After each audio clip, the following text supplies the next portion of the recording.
人类人生篇前言 Prologue to Humanity and Human Life 好人、善人、坏人、恶人的标准 The standards of good, kind, people and bad, evil people. Xiefeng, March 17, 2011.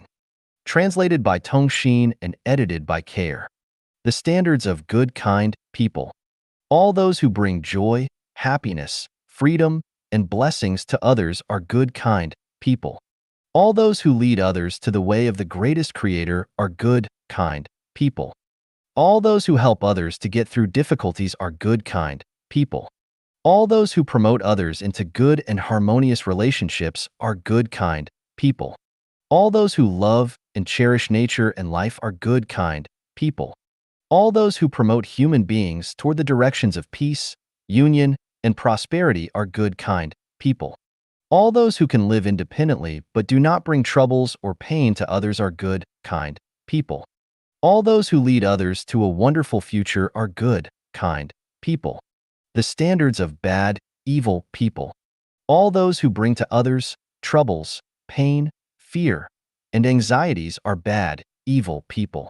All those who lead others to the way of the devil are bad, evil people. All those who lead others into difficulties are bad, evil people.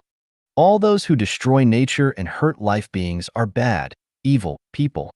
All those who block others' good futures are bad, evil people. All those who impose their own wills upon others are bad, evil people. All those who make and spread rumors are bad, evil people. All those who urge others to enter into marriage, traditional families, or any organizations are bad, evil people. 看看自己是不是正走在魔鬼的道上. Check if you are following the road of devils.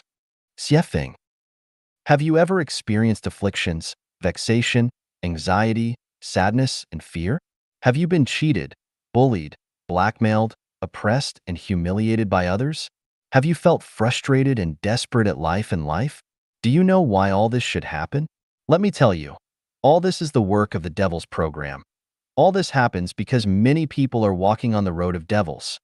The program of the devil tempts people with money, wealth, fame, position, power, beautiful women, and ease and comfort to intermarriage and family, nation and state, political party and religion, businesses, cultivation groups, and various organizations. As a result, these people are kept busy rushing about for all these matters. They would rack their brains and take great risks to achieve these purposes. For these purposes, they would shout their support, cause harm to others, and do damage to other life forms and the nature.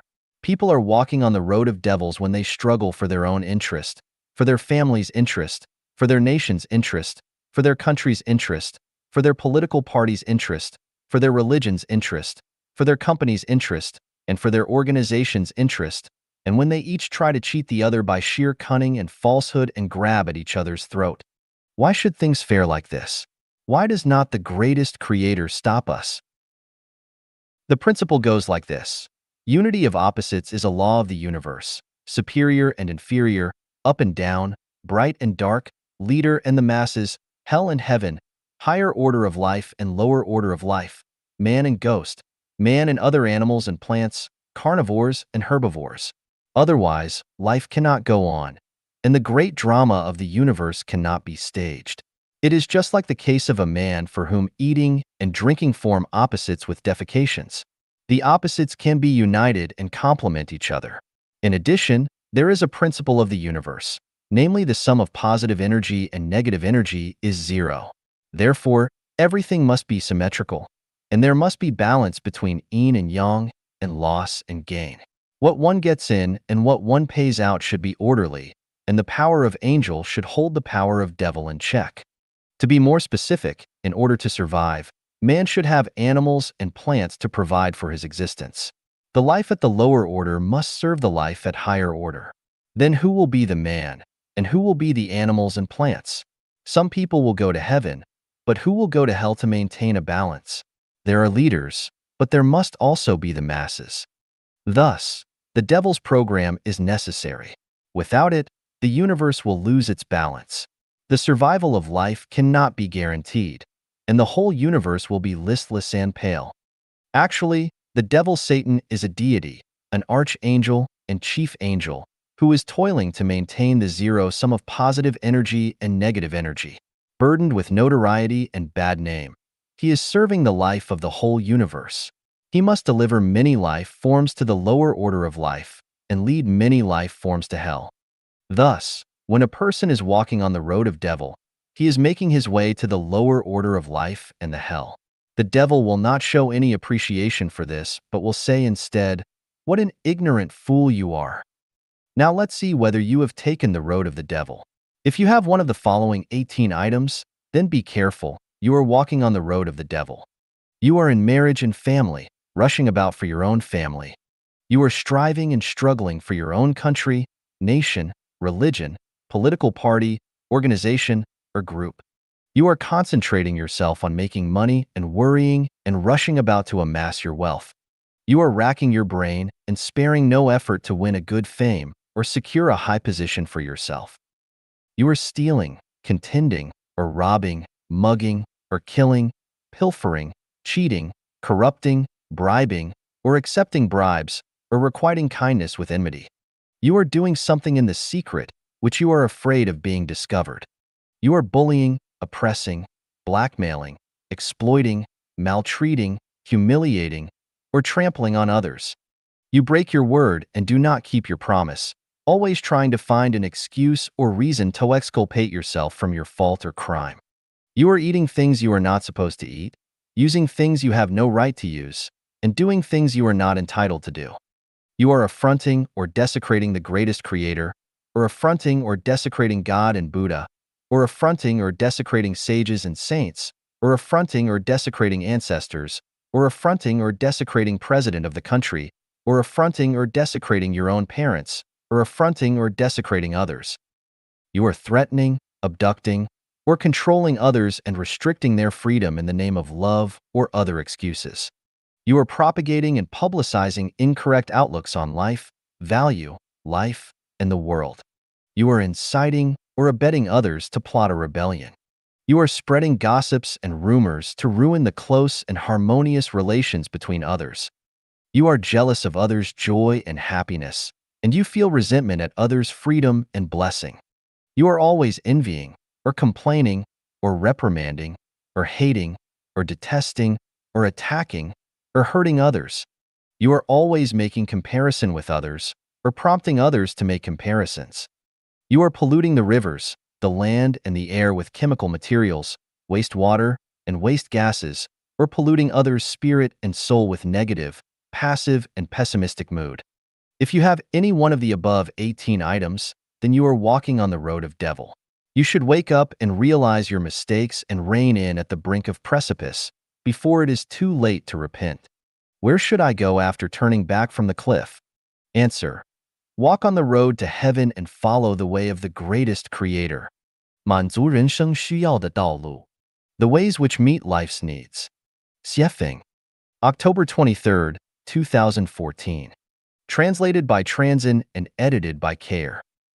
The American psychologist Abraham Maslow believed that human has 6 major needs: physiological, safety, love and belonging, self-esteem, self-actualization, and self-transcendence. To be specific, life needs food, water, air, sex, sleep, safety, resources, health, medical care, assurance of having a job, family affection, friendship, love, self-esteem, social status, confidence, a sense of achievement, morality, skills, creativity, and so on. Meanwhile, Maslow also argued that human needs are hierarchical and that they will be fulfilled at each level, from bottom up. That is to say, fulfilling the physiological needs comes first, then the safety needs, and so on, and the self-transcendence efforts can only be made after self-actualization. For me, Xiefeng, my life needs are as follows: a room with a bed, a desk and a chair, 3 suits of clothes and 2 pairs of shoes, 2 meals with plain tea and simple food each day, being surrounded by like-minded people who share the same resonance of consciousness, being busy every day, having a clean, orderly, and beautiful environment, sharing everything with everyone, doing everything willingly but nothing compulsorily, peace, harmony, warmth, health, realizing my dreams and ideals, understanding life and time and space, and knowing the destination ahead and the realm that life can reach. How does one realize this ideal of needs? Maslow listed them from the bottom up, but I do from the top down. I have found that in Tao, virtue, benevolence, righteousness, courtesy, wisdom, credibility, achievements, sorcery, and magical art. Only when there is Tao, everything else can be met. If we start from the bottom level and first pursue magical art, then one can never reach the realm of Tao because life is too short, and when we have fulfilled all our needs at the lower levels, we would have neither the time nor the energy to pursue Tao.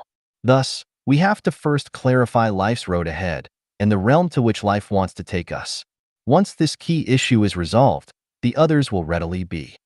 I used to be obsessed with making money. I built my own company, and at one time I had 4 stores, a nightclub, a bar, a fast food restaurant, and also leased a dancing hall, a restaurant, and a barber shop. My annual net income reached hundreds of thousands yuan RMB. Later, I miraculously survived a car accident and began to understand things differently.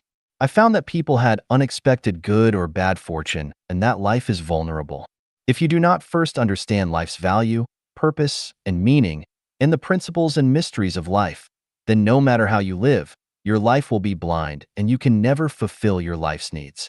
I then gave up my businesses and immersed myself into studying the meanings of life, and from there, I developed the theories of first fulfilling the top-level needs and to gradually fulfill the needs of the lower levels in a natural order. Today, I have fulfilled all the levels and have achieved my life's needs, though this would be extremely difficult for even a president or a billionaire to do. Now, what else do I need? I only need one thing, and to have fun. I do whatever is fun. The desire to enjoy the finest food, clothing, accommodation and travel, birth, senility, illness and death, fame and wealth, and leaving a lasting reputation are out of my mentality. Everyone who has communicated with me has benefited from me, so I think that becoming a guide to life and life is not only appropriate, but is also assumed. 无忧人生三大法宝 3 magic weapons for a carefree life. Xiefeng. February 18th, 2013. Translated by Shidai and edited by Care. When we are born on Earth, it is inevitable that we will develop many worries.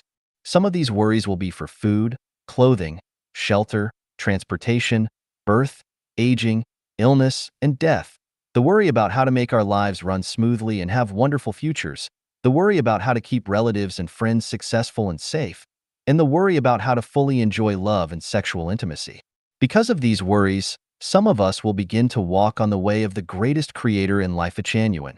Although many of us might have little confidence in their futures and endure fear in their hearts. Therefore, I will show you 3 magic weapons to help you achieve a carefree life. These weapons will strengthen your faith and overcome your difficulties, help you cross your mountains and swamps, in order to arrive successfully in heaven. The first magic weapon is having firm faith in the greatest creator. For since the creation of the world, God's invisible qualities, His eternal power and divine nature, have been clearly seen, being understood from what has been made, so that men are without excuse. Romans 1 verse 20. We are created by the greatest creator, but how do we know this? I will present you with 3 examples. Every woman has breasts, but they do not provide milk until she gives birth. What does this example show? It shows that the greatest creator has designed this program, and He is looking after the newborn babies. Look at the hairs of our eyebrows, eyelashes, and armpits. Most of our hair can grow to unlimited lengths, but not those of our eyebrows, eyelashes, and armpits. Why?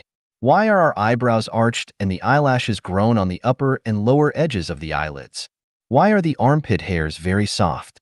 When figuring these questions out, we will know that the greatest creator has taken good care of us. Upon reaching the age of puberty, we will develop special feelings of attachment with members of the opposite sex, and when kissing and fondling, women's vaginas will become moist and prepare for lovemaking. If their vaginas remain dry, they would not be able to enjoy the pleasure of sexual love. This program is very complex, so what can we learn from it? We shall learn that sexual love is a precious gift bestowed by the greatest creator to human beings, and it fills our lives with infinite fascination and beauty. It is only when we become good at reading and understanding the book without words of nature that we will learn how well the greatest creator has taken care of human beings in every way and form.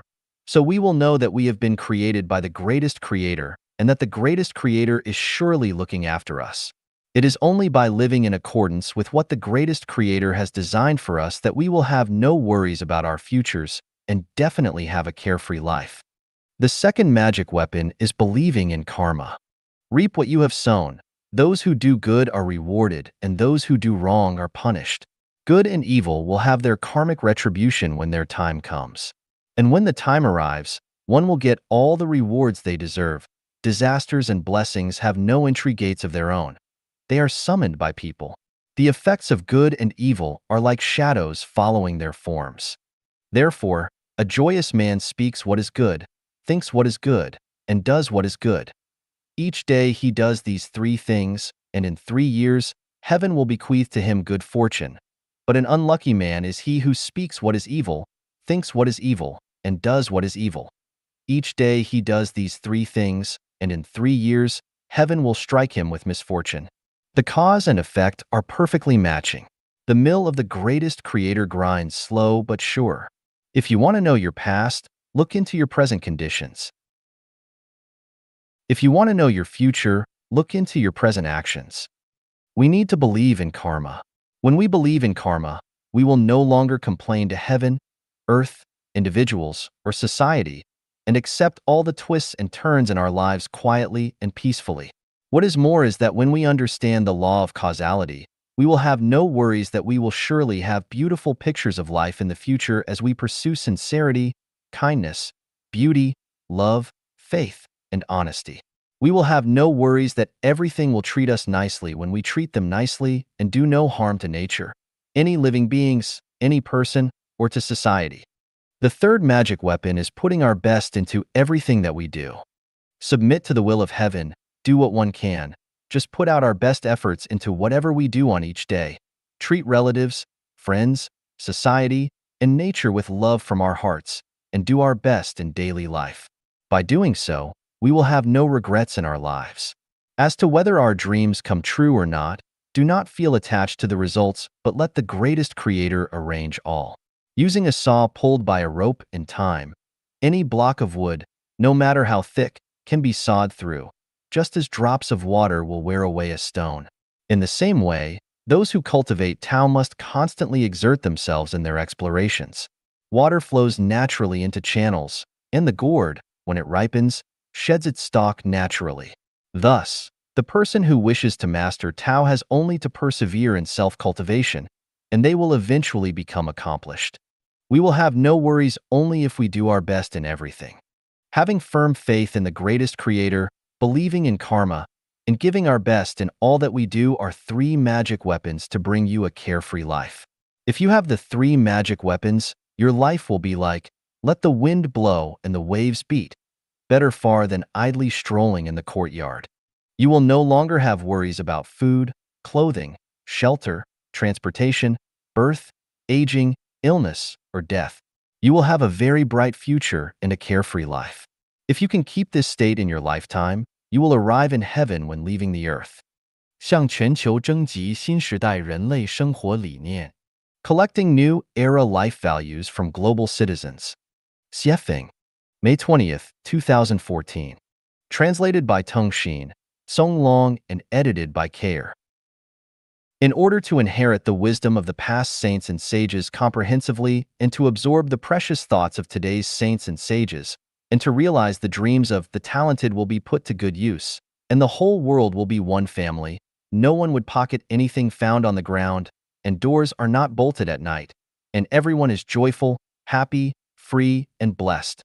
Human beings can develop sustainably. The 800 values for new era human beings will begin its 3rd revision.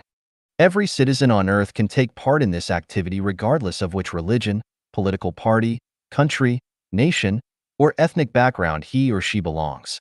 Anyone interested, please selflessly devote your wisdom to the betterment of the entire human race, because as long as your thoughts are beneficial to the interests of all humanity, We will accept and compile them into the third version of the 800 values for new era human beings. Please note that we are calling for values, not views or beliefs.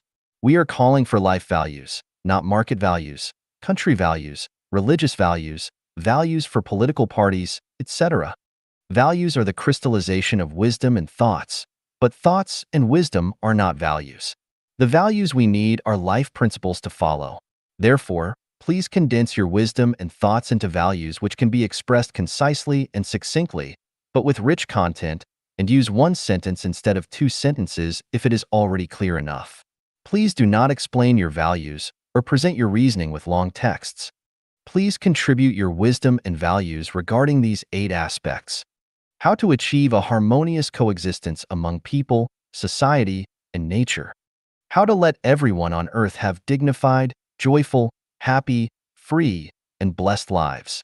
What values, modes, and phenomena in people's lives are ignorant and backward, and with what new ones should they be replaced? What kind of lives should we lead in order to resonate with the laws of nature and of human nature? What kind of belief system, moral system, and value system should we build? What is the meaning of civilization, and what kind of civilized principles and etiquette should we follow? The universe is infinite and creation is limitless. So toward what direction should we walk, and what kind of life level or condition should we pursue? What right values should human beings follow in all aspects of the fields of their production and lives? We will bring people into the highly civilized life of Chanyuan era, and this will be a common objective for all human beings. We hope everyone on Earth will participate in it actively, and we look forward to the contributions of foresight and understanding and incisive values by the sages of this time. What we need is positive, optimistic, and very creative energy. Therefore, we will turn a deaf ear to all that is negative and pessimistic. For those values which are directive or educative, or sound like advice or guidance, unless you have done it yourself and have reached that standard, please do not bother us because we have no time to listen to moralizing. But if your values are correct, we will follow them immediately. The second home of Life at Chanyuan is a big international family, and this family leads a life completely according to the 800 values for new era human beings. As the life and production modes in the second home become more and more perfect, it will achieve a lever at which it will be able to change the fate of humans and will lead the world into a higher, more civilized level. Please be aware that many groups of people in the world are totally selfless and have dedicated their lives to the happiness of all people. These are the pioneers who are moving forward and are striving for the best. Please spread this article as widely as you can. 活人需要明白的8大道理 8 truths by which to lead a life. Xiefeng. Edited by Care. Living in this world, we need to understand why we do and how we should, or we will live an unclear and muddled life. For every road on the trip ahead, there must be a destination, and different ways of living will ultimately afford us different views and lead us to different destinations. As a messenger of the greatest creator, the incarnation of gods, Buddha, celestial beings, saints, and the guide for human spirits and souls, I propose the following 8 truths by which to live. Please examine and consider them, and choose whether they make sense and whether they can benefit you. Rivers have sources and trees have roots, people have parents and celestial beings have ancestors. Everything has its origin and all effects have their causes. Rivers will run dry without sources, trees will wither without roots, people will scatter without parents, and celestial beings will fall without ancestors. Therefore, in living a life, we have to connect our souls to their source to be clear and to gain eternity. The source of everything is the greatest creator, and we, our lives within our life, should always keep the greatest creator in mind and live in accordance with the will of the greatest creator. In this way, our life can reach a wonderful destination in the end. Life is a short journey of life in the mortal world which begins when we are born and ends when we die. You were there before you were born and will still be there after you die. Birth and death are only life phenomena, and not the beginning and end of life. So it is very important to learn from where you came and to where you are going. The mortal world is a transition between different levels and different types of life. Passengers traveling in all directions will transit through this mortal world and stay for periods of time, whether they will ultimately ascend or descend. Therefore, The mortal world is populated with all levels and all types of life. Gods, Buddha, celestial beings, saints, goblins, devils, ghosts, monsters, and demons all exist in the mortal world, and as such, anyone's life trip can be misdirected by only slight miscalculations. We must therefore sharpen our eyes and be weary of the negative influences in life. Everything in this world exists within the unity of opposites, and the result of it is always neutral. That is, the amount of positive and negative energy in the universe is always equal. What you have paid and what you have gained are always equal. This means that what one gets and what they give within a lifetime are equal. If you gain more, you must pay more. And if you pay more, you will gain more. If someone pays a lot in their life stage but gains little, then their extra payout will await them in the bank of heaven. Tao. But if one gains more than they pay in this life stage, then they will owe a debt which must be and can be paid off in many different ways, such as becoming a cow or a horse in the next life, or becoming a chicken or pig and being slaughtered and eaten, or working for others, or even falling into the lowest space of life and having to withstand great stress, pain, and hardship. Therefore, we should try our best to pay more and gain less in this stage of life, because no one can enjoy more than enough blessing, and they must know when to stop. We can become enlightened from nature. That is, each life needs to live to its fullest and live itself out. Only thusly can this world be colorful and wondrous. Therefore, everyone has to live out their own innate nature by living for their own well-being first. It is only when people live well that they can be beneficial to their loved ones and others. If they do not live for their own well-being, then they will bring endless pain and trouble to everyone and become burdens and loads. For instance, some parents live bitter lives and often cannot meet their basic life necessities such as birth, illness, retirement, and death, so they can never bring blessings to their children. We often hear parents say, "My child, I have suffered through a bitter life all for my child." This attitude is an excuse for their bad life because they want to transfer their pain to their children and make those children suffer guilty consciences for their parents' deprivation. Consequently, not only does the parent deprive themselves, but then they guilt-trip their child. This kind of outlook on life is incisively manifested by married couples when the husband and wife each believe that they have sacrificed for the other and that the other owes them. As a result, both suffer and neither lives out their Tathagata nature. In short, one has to live for their own sake and their own well-being because anyone who lives for others will not only spoil their own life, but will also inflict heavy psychological burdens and spiritual bondage upon others. What is there for people to live for?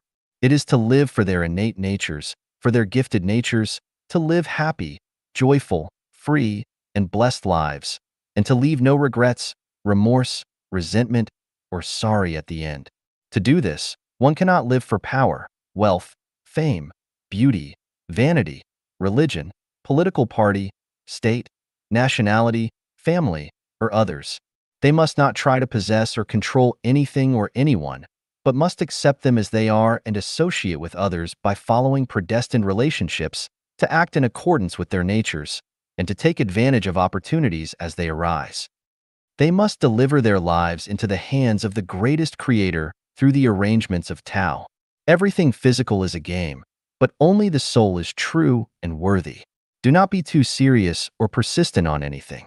Go for it if it pleases and uplifts, but forget it if it hurts or degrades. People will die and fields will become lakes, and that which we are so serious and persistent about, or which troubles us now, will eventually vanish from our consciousnesses. Why bother? Everything in life runs in Tao. Everything is karma. The Lord is everywhere. You reap what you sow. Divine punishments, though slow, are always true with big meshes, letting nothing slip through. Therefore, we must lead honorable and upright lives which are centered on sincerity, kindness, beauty, love, faith, and honesty. No one should be stealthy or talk about spirits, deities, fortunes, or disasters. A good conscience knows no fear. Whatever one thinks, speaks, and does should be faithful to the earth, the sky, others, and society, and to their own consciences. In this way, their life journey will become smoother and more comfortable as time goes on. Their life's future will also be smoother and more beautiful. Just do ordinary, simple things within the capacity of your lifetime. Be content to be ordinary and do not pursue the extraordinary. Settle on doing more small things and avoid attempting big things. Learn how to enjoy the unknowingly quiet life and avoid being the target of the known and the noisy. 1,000 miles can be covered by constant small steps, and rivers and seas are filled where small streams gather. We should always direct our efforts toward laying this kind of foundation. In this way, with persistence over time, the most ideal life will appear, and the most beautiful dreams will come true. These 8 life truths are only my perceptions and are only fit for a small minority. Accordingly, the majority of people are unable to accept them. If you think they make sense, then use them as references. If you think they do not make sense, then find your own ways. We do not discuss, debate, or argue. 用哲学辩证法指导人生. Life Guide with Philosophical Dialectics. Xiefeng. Translated by Transin and edited by Care. Philosophy is the abstract theory about the nature of the universe and its developmental law, as well as the relationship between thinking and being. Dialectics is the theory of the unity of opposites, the contradictory movements of things, and the universal connections and characteristics of them. In terms of properties, dialectics is part of and resides within the category of philosophy. It is like consciousness and thinking. Thinking is part of and resides within the category of consciousness. Speaking metaphorically, philosophy is the human body and dialectics are its eyes. Philosophy deals with the broad sense, while dialectics deals with the narrow sense. Philosophy is general while dialectics is specific. It is my opinion that philosophy is science and should be understood and reasoned with real evidence, without which it would not be logical, and that would in turn lead to wrong conclusions. For instance, both the absolute idealism and absolute materialism sever the unity between the two sides of the contradiction, such as religion, which emphasizes more about the idealism and ignores the value and meaning of real existence, and pragmatism, which stresses more about existence itself, but less about its causes. The theory system of life at Chanyuan is mainly based on real evidence, although I have previously expounded more about the teachings and instructions of gods, Buddha, celestial beings, and saints in human history as the core, which is somewhat empty for the faithless, and not only lack operability, but also lack the cognition of the scientific nature of the spatial-temporal universe, life and life. It is like Lao Tzu's descriptions of Tao, an image of what existed before God. The Tao that can be discussed is not absolute Tao, evasive, elusive, yet latent within it are forms. Dark and dim, yet latent within it is the life force, too specious to be understood by anyone who is not extremely wise. How do we guide our lives with philosophical dialectics? Buddha has no settled rules. Buddha's rules always vary according to the situation. Keep the main and change the others according to the situation. To be selfless is to achieve self. To be free from ego is to achieve ego. To own nothing is to own everything. And so on, which I summed up conforms to dialectics in the philosophical sense and can guide life. Now we will talk in detail about how to understand the world and how to guide our lives with philosophical dialectics. First, let us see the universal law of the unity of opposites in a philosophical sense. This law is to say that all things in the universe consist of pro and con factors which are opposite, incompatible, and contradictory as fire and water. But paradoxically, it is precisely this organic unity of contradictions that makes the world complex and colorful. Specifically, positive balance is negative, light balance is dark, true balance is false, good balance is evil, imbalance is yang, male balance is female, up balance is down, the rise balance is the fall, death balance is life, the tangible balance is the intangible, and so on. How can this analysis be significant to guide our lives? The law of the unity of opposites tells us that there is the physical world, but also the spiritual, heaven, but also hell, material structure, but also the non-material, and the tangible human, but also the intangible God. As such, our consciousness and thinking are not limited to our mortal lives, and will not be limited to the material world that we see. Our field of knowledge can expand to unlimited space and time, to the afterlife, to the non-material world which we can neither see nor hear from our current place. What a remarkable leap of faith this is! Thus, as human beings, we should not only value the present, but also consider the future, not only pay attention to reality, but also consider nothingness, not only cherish life, but also pay attention to the afterlife. Let us now look at the law of mutual change of quality and quantity in a dialectic sense. This law says that any change of quality must be based on an accumulation of quantity. When the accumulation of a quantity becomes saturated and passes a critical point, its quality or qualities will change. This law has a measurable value and significance in guiding our lives. From the law of the unity of opposites, we understand that while there are humans, there must be gods. Since there are gods, the existence of celestial beings and Buddha become reasonable. Humans, gods, Buddha, and celestial beings are life of different natures. People have human nature, gods have divine nature, celestial beings have theirs, and Buddha has Buddhist nature. If human nature is to be sublime to divine nature, there must be an accumulation of quantity, and the accumulation must develop towards the divine nature. 1,000 miles cannot be covered without an accumulation of steps, and there will be no rivers or seas without the integration of small streams. If one gradually accumulates a divine nature, then in accordance with the law of mutual change of quality and quantity, they will eventually become godlike. Based on the dialectic law of the negation of negation, we can conclude that new things must conquer old things. New things refers to those which are in line with objective law and posse's strong vitality and broad developmental prospects. Old things are those that run counter to objective law and will die out. To determine whether a thing is new or old is to look at its nature, not its form or appearance. For example, many new religions have sprung up like mushrooms with new forms and manifestations, but their natures are variations fermented in old nests, and they are not new at all. Now let us look at the new methods, new measures, and new channels, with the aim of earning money across the globe, such as the transformation from traditional manufacturing industries to service and infotech industries, which appear new when seen from their form and appearance, but are still, essentially, ways to make money. Thus, they are not new because the nature of their profit motive has remained the same. As in the Yangtze River, the waves behind ride on the ones before. New generations excel the old. This is a reflection and portrayal of the law of the negation of negation.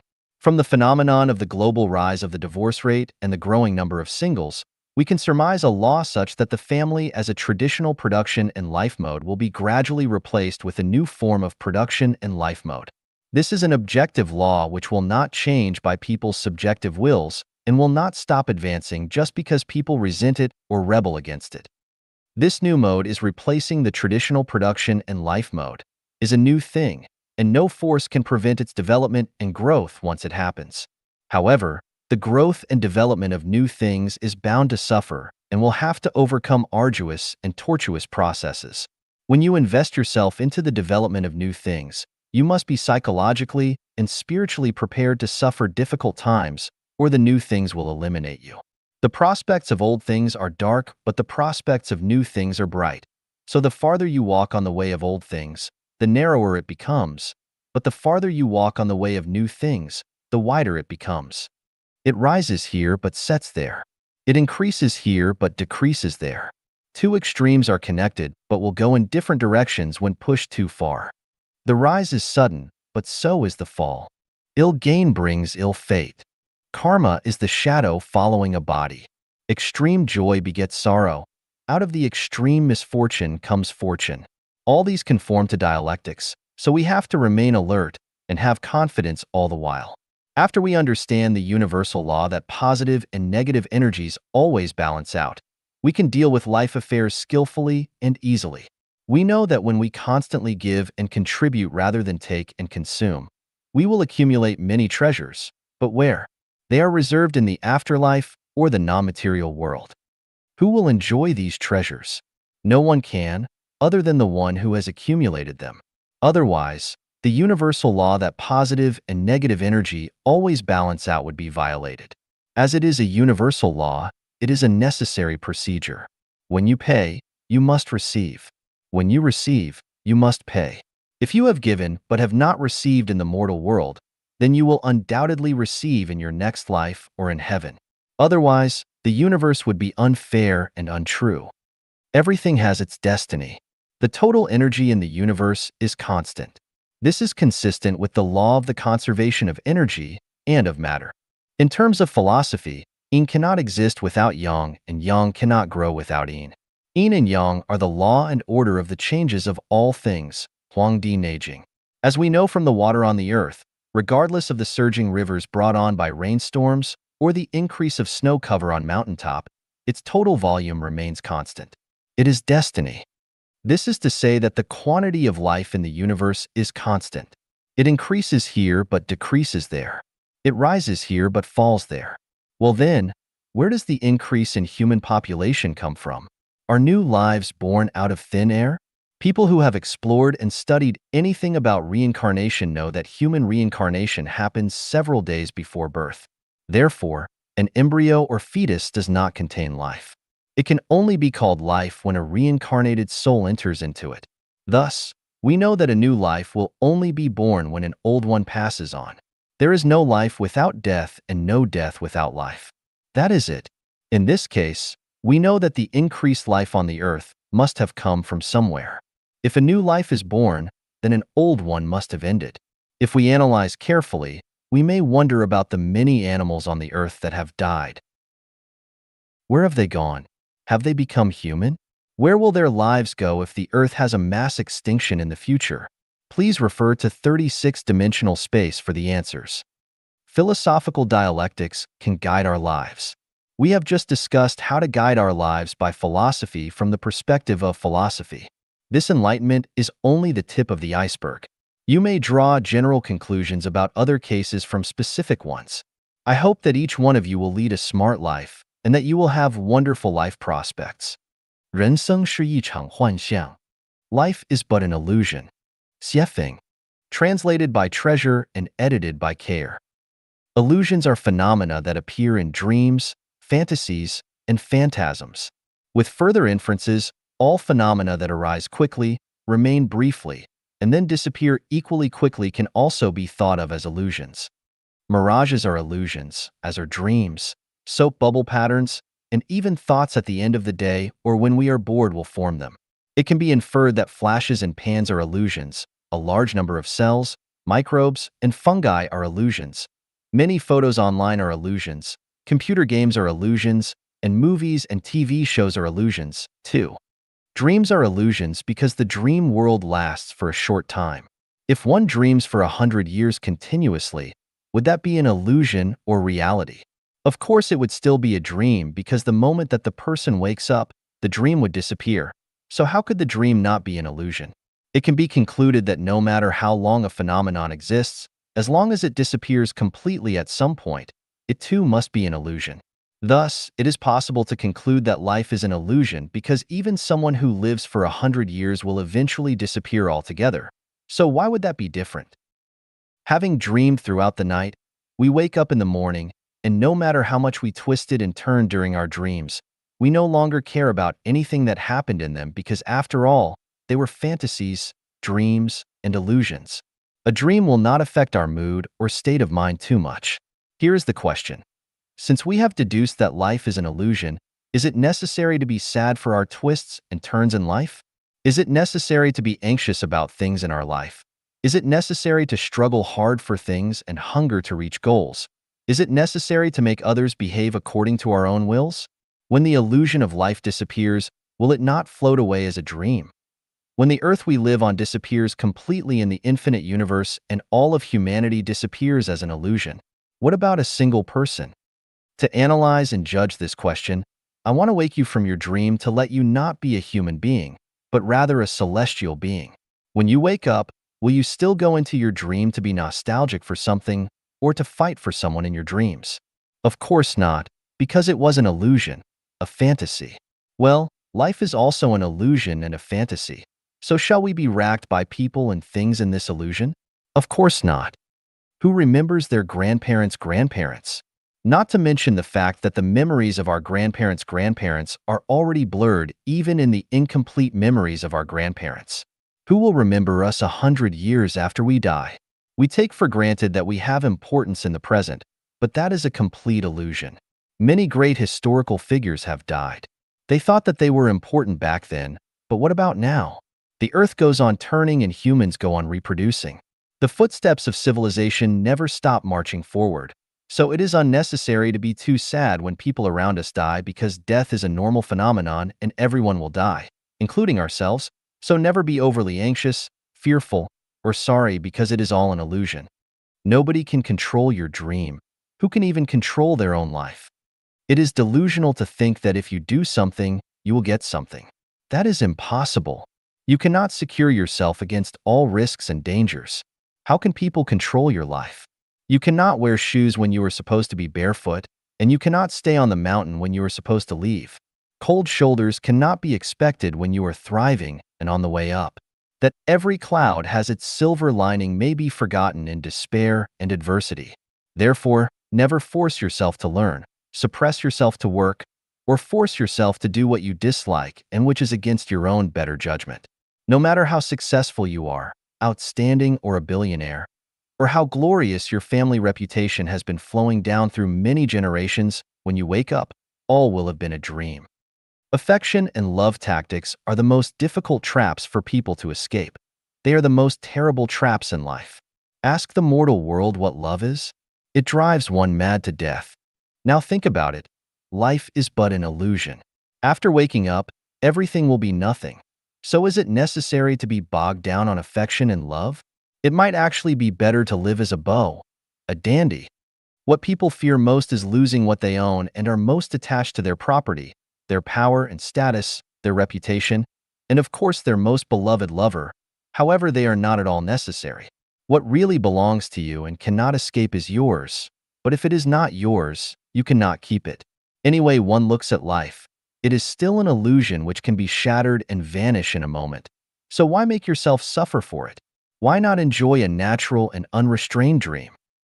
Has anyone in history been so intelligent and so powerful that they could control everything? Not one. Everyone is acting in a play. They are playing roles, following scripts. If anyone could control all things with their wisdom and power, their fortunes would be as boundless as the East China Sea, and they would live a very happy, healthy, and eternal life forever. Have there been any? Not one. This proves that man is only a grain of sand in a sandstorm, a drop of water in the sea, and that nothing can really be controlled by anyone. So why not just follow predestined relationships and take things as they come? Life will be easier and more natural. People expend a lot of time and effort on their health and appearance, yet regardless of their daily exercise and nutritious eating habits, the sick are still sick and the short-lived still come to untimely ends. No matter how much paint and powder one applies to their face or how much plastic surgery they undergo, wrinkles still creep onto the forehead and cheeks as time passes, and signs of aging become more and more visible every day. These changes cannot be resisted. So why try to fight them when you know that you cannot? Life is too short. Fiddle with this today, fiddle with that tomorrow, and remain confused. You will still get old, fade away, and die. It is a bad deal to live in fantasies, but an even worse one is to indulge them. Do you worry? What do you worry about? You were worried when you were dreaming. What about when you woke up? My point is that there is no need to worry about anything because all of life is ultimately only a dream. There are no real scenarios because life will end.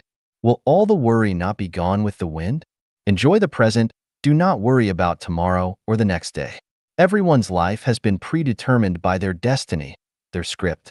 Worry is useless, so why persist with this fantasy, waste your recreation time, and ruin your relaxed mood? Your state of mind is different when you are asleep than when you are awake. Sleeping people lead befuddled lives in their dream worlds of obsession, worry, anxiety, sorrow, and fear. However, fully awake people know that all is but an illusion, so they have neither strong bliss nor intense grief, but are just pleasant, relaxed, and calm. Who are these people? Celestial beings, of course. Within the universe, everything is an illusion except for the greatest creator. People live in illusions because all lives are illusions. In this sense, illusions are reality. Illusions are stages of life. People live one dream after another and live a large number of dreams throughout their lives because lives consist of dreams. Although people live in illusions today, this is really the entirety of human life. Never expect to lead a real life without it being an illusion.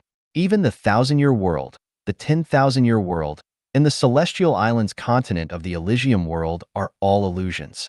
The differences are that those illusions are more beautiful and splendid and go on much longer. It is very clear that everything is an illusion, but most people are too stubborn, obstinate, and perverse to see them as such and are convinced that they are living in reality.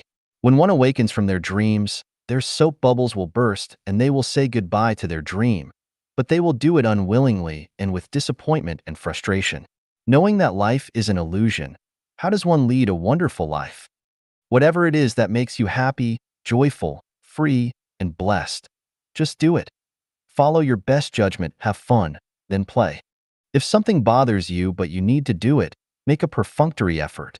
No fun. See you later. Better yet, never see you again. 第二家园走不复古文明道路. The second home does not take the road of reverting to ancient civilizations. Xiefeng. People have created splendid cultures and invented innumerable production tools and living products. Inventions, innovations, and scientific developments have relieved us from backward and primitive production and living modes. Except for those gifts bestowed by nature, all that we enjoy today comes from those advancements. If civilization abandoned science and technology, then it would not be an advancement, but a regression. The way of the greatest creator is the way of nature. Scientific inventions and technological advancements have not gone against nature, but some have been used in irrational ways. Achievements of technological inventions and progress have gone against the ways of nature in many aspects, but the fault is not theirs. Rather, it is from people's misuse out of selfishness and greed. Cutting vegetables is a natural use for a knife, but using it to cut woods or to kill people is a misuse. The problem lies not with the knife, but rather with the person who misuses it. It would be extremely illogical to blame the knife, rather than to look into the false consciousness of the person who behaves irrationally. Would it be better to use toilet paper or clods of soil to wipe one's buttock? Of course, toilet paper is better, at least more hygienic. If a toilet paper manufacturer cuts a large amount of woods and then spills wastewater into rivers, it would not be the fault of the toilet paper, but that of the manufacturer who has ignored the result of wrong behavior by only pursuing economic profit. Some people are under the mistaken belief that the production and life mode of the second home will lead to a reversion to primitive conditions, but returning to nature does not include doing such things as eating raw animal flesh and drinking its blood, or wearing the skins and furs of animals. Rather, it means that we should live according to the will of the greatest creator, and by the principle that people need to coexist with nature harmoniously. At least we can say that people should not advance at the price of natural destruction, but according to the fundamental principle of sustainability.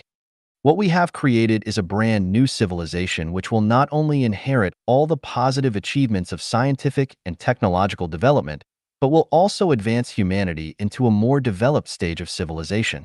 It would not be possible for us to revert to ancient practices because although we would absorb wisdom from ancient cultures, we would not be limited by them.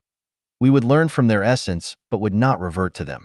Our thoughts should neither be confined to ancient ones, nor make us repeat the mistakes of our ancestors. Following in their footsteps, we need to initiate a new future and a new way of living which will avoid the recurring tracks of previous civilizations which have been destroyed completely.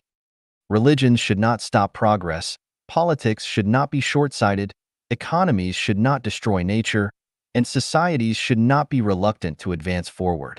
The biggest crisis facing humanity is that of the soul. All others pale in comparison. When this crisis is eliminated, all others will disappear automatically.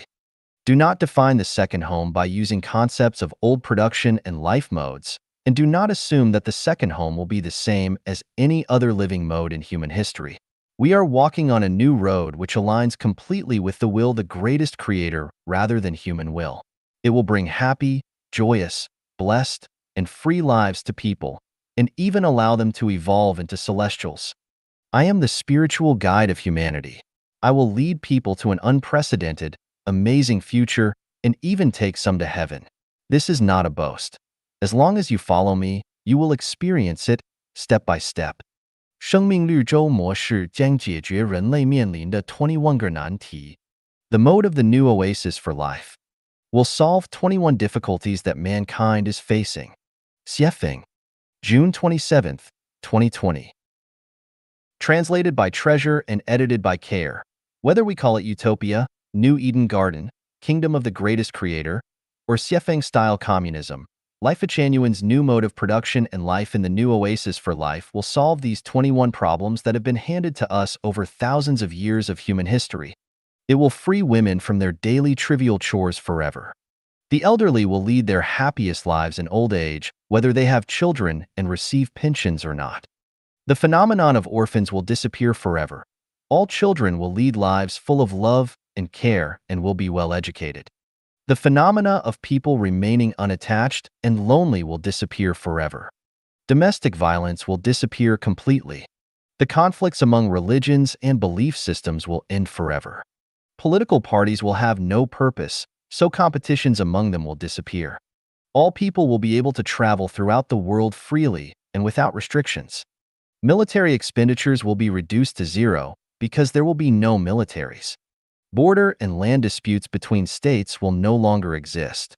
Regional and ethnic conflicts will no longer exist and peace will abound everywhere. Drug abuse and gambling will disappear completely. Official corruption will disappear completely, as officials will have neither need nor ways to corrupt.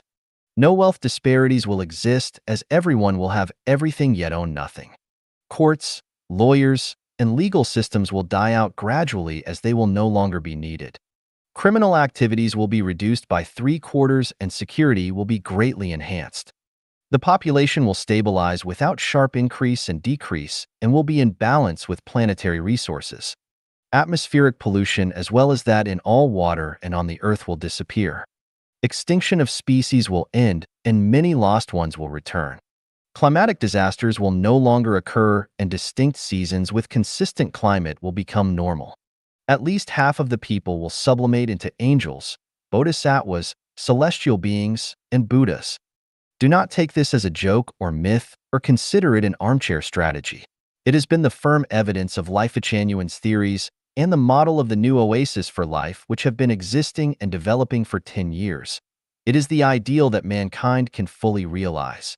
Whether you wish or not, and believe it or not, mankind has been bound to and is entering into the Life at Chanyuan era. Everything is running according to procedure. 明明巧安排平凡度人生. Life arranged ingeniously, the ordinary life. Xiefeng, March 27, 2019. Translated by Chanyuan and edited by Care. Times change, lives reincarnate with their ups and downs, and human reproduction flourishes. Time and tides annihilate emperors, generals, and ministers.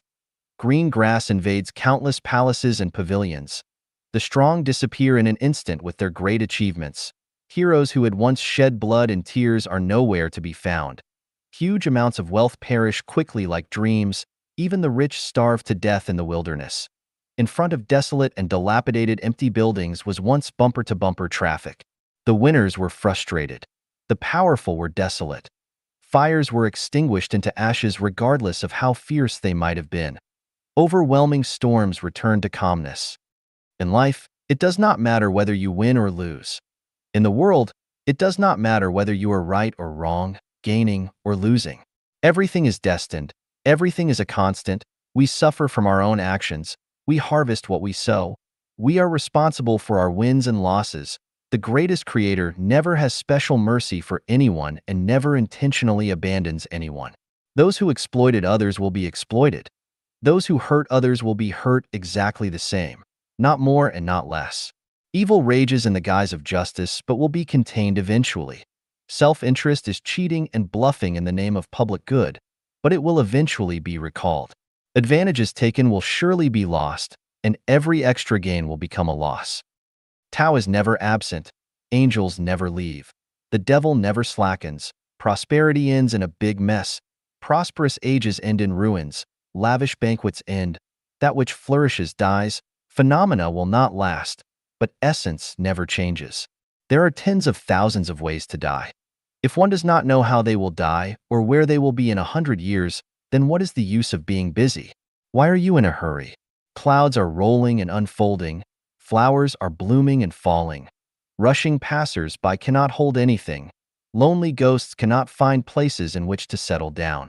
What are you fighting for? What annoys you? It is all a waste of energy, a waste of the meaning of life. Useless usage has great use.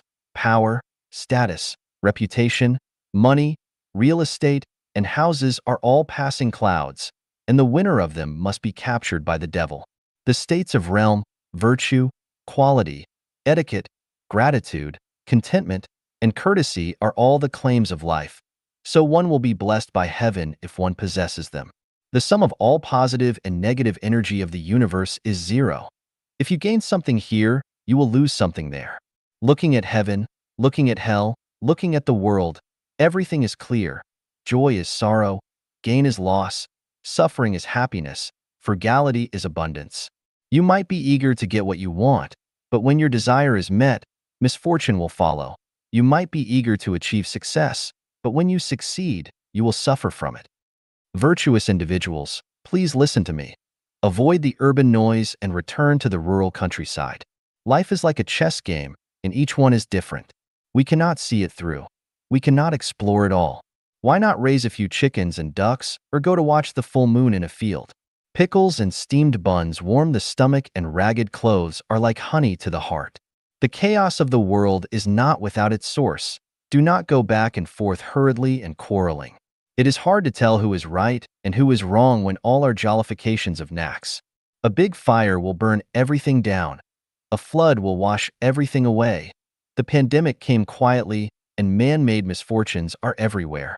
Living today, we do not know tomorrow's situation. Something superfluous might cost your life, so why rush yourself and worry? The world is like an unsatisfactory tight dragnet, but everything is arranged ingeniously. Every detail is clear, not a word or act is wrong. Do not hate anyone, do not complain about things happening in the world. Results are what matter. Find the benevolence of the divine across 3 lifetimes. Evil things in the world are made by good people, and supremely good deeds are made by evil people. Good intentions always create trouble, and slander waits beside honor and favor. Misery. Happiness is to be found by its side. Happiness. Misery lurks beneath it. Disaster is a blessing in disguise. It is better to cultivate in the countryside, to be an ordinary person, not to be famous, not to fight for profit, but to light the sacred lamp in your heart and watch the world change. Relying on other people, one will exhaust themselves on them. So why not rely on the Tao of the greatest creator? Everyone has a life trajectory that cannot be changed, so why bother to worry about others?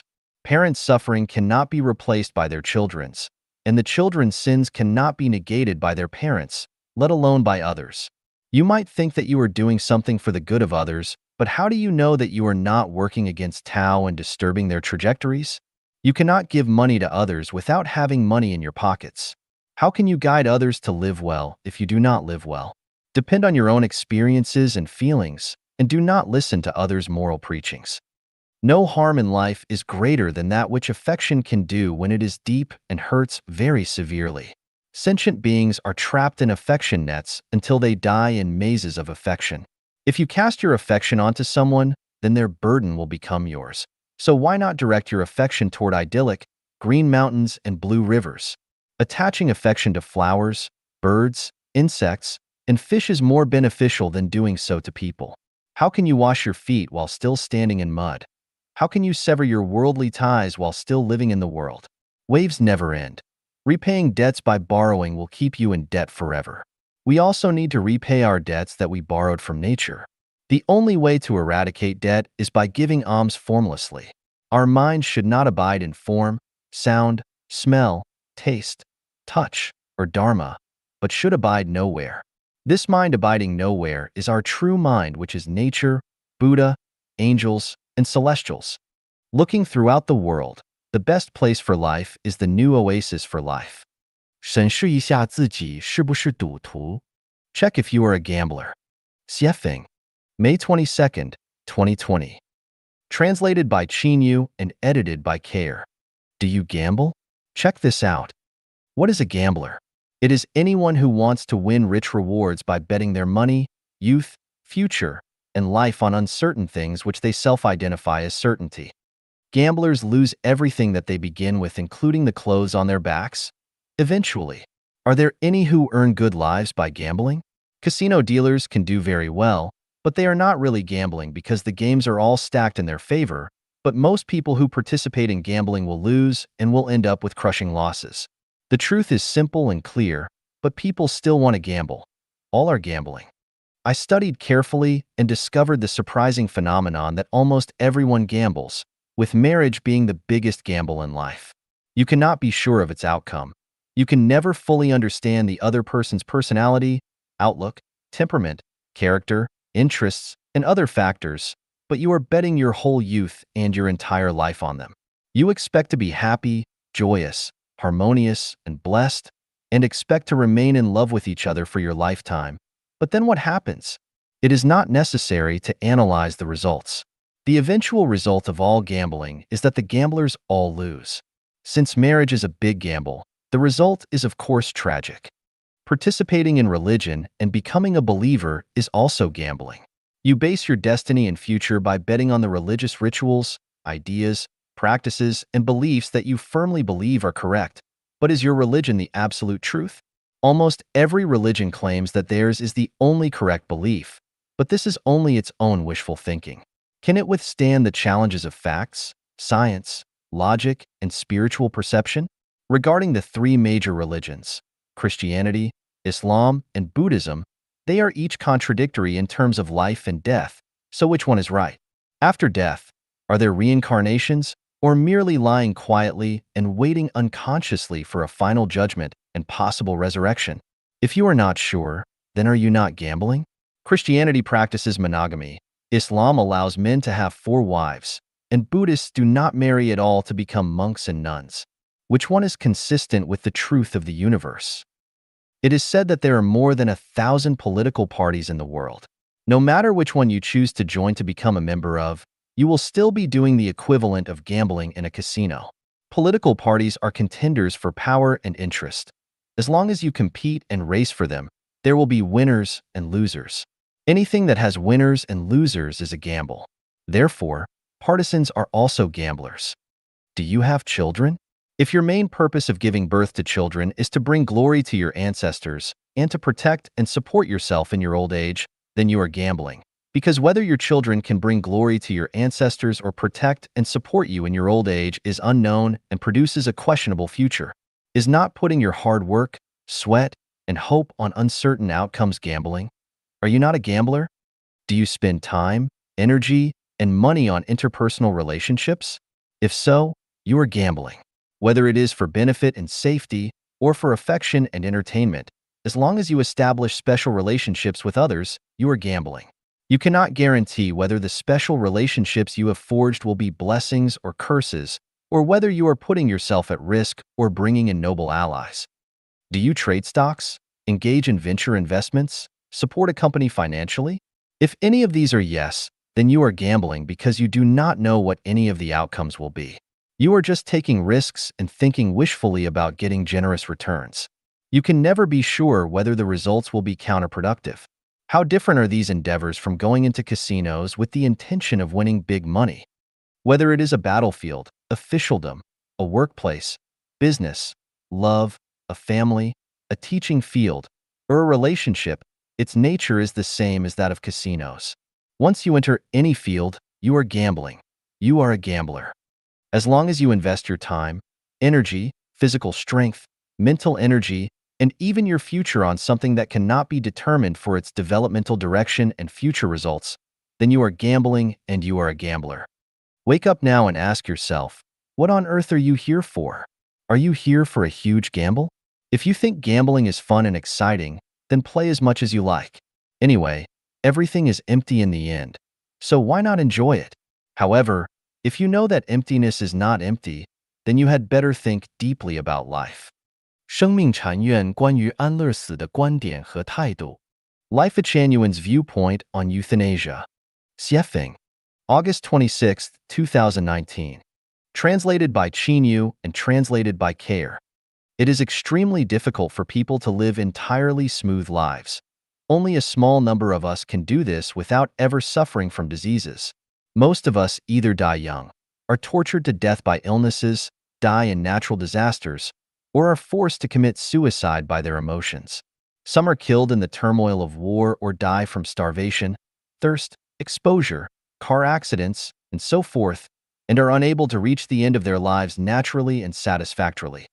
The most ideal way to end one's life's journey is to go to sleep in good health but not wake up. Another way is to use the Chanyuan meditation. That is, to choose one's day and time of death and then enter meditation to end their journey in this world. Neither method is easy for the public to grasp. Sleeping without waking up is a method that requires a great deal of blessings, and the Chanyuan meditation method requires long-term self-refinement and self-cultivation. So, is there an ideal way for the general public to meet their end?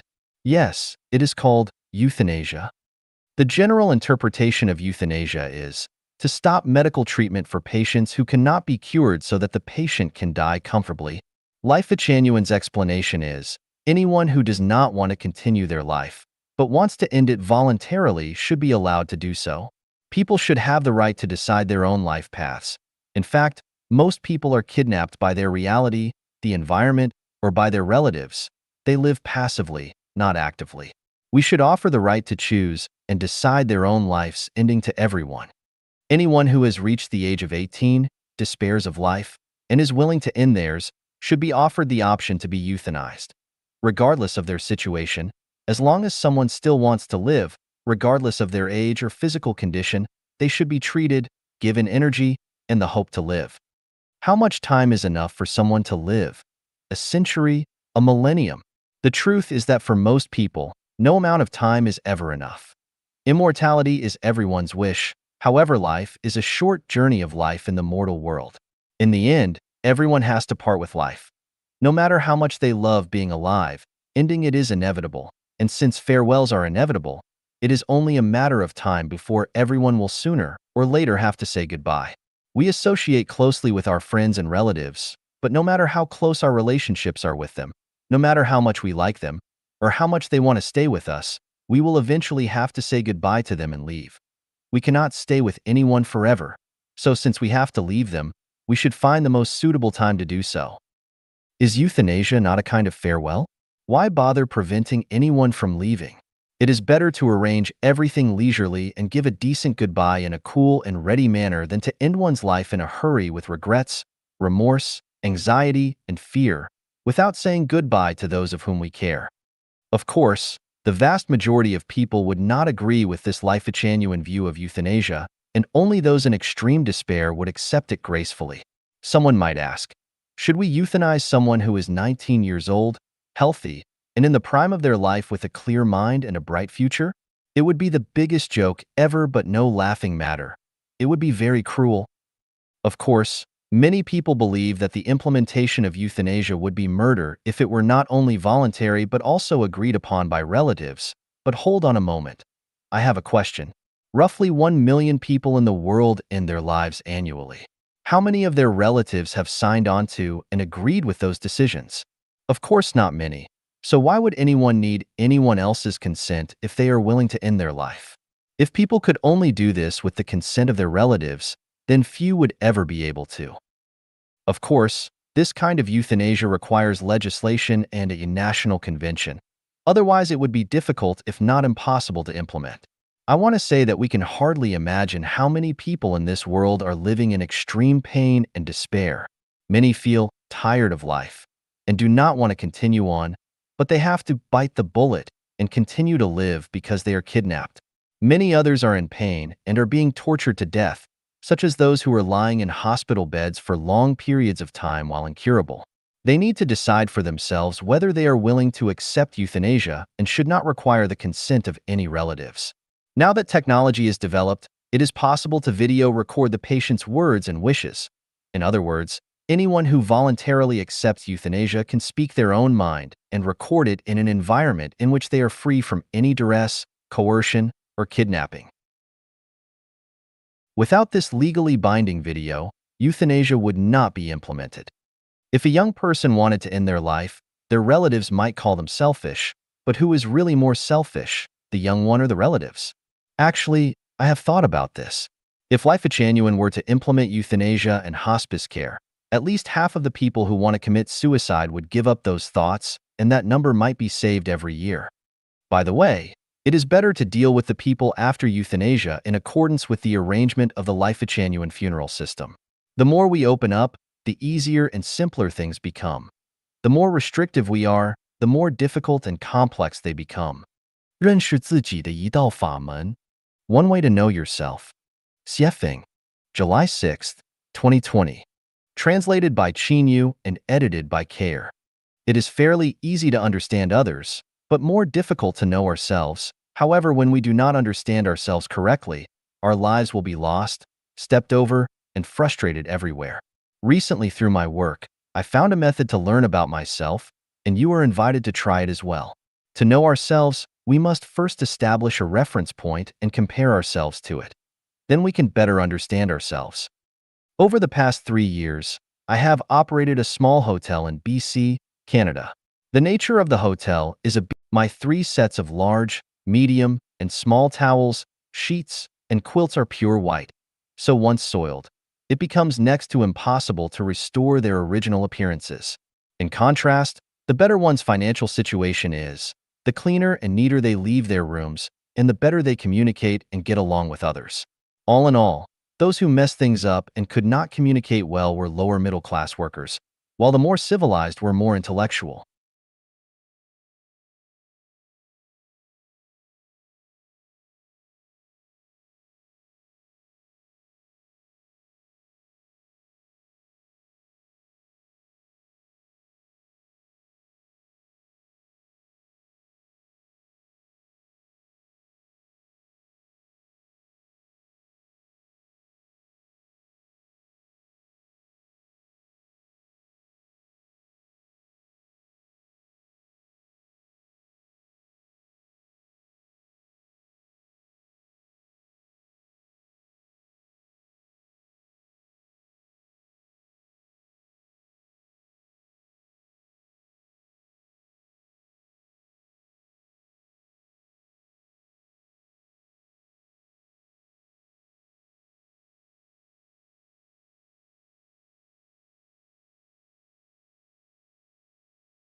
Intellectual.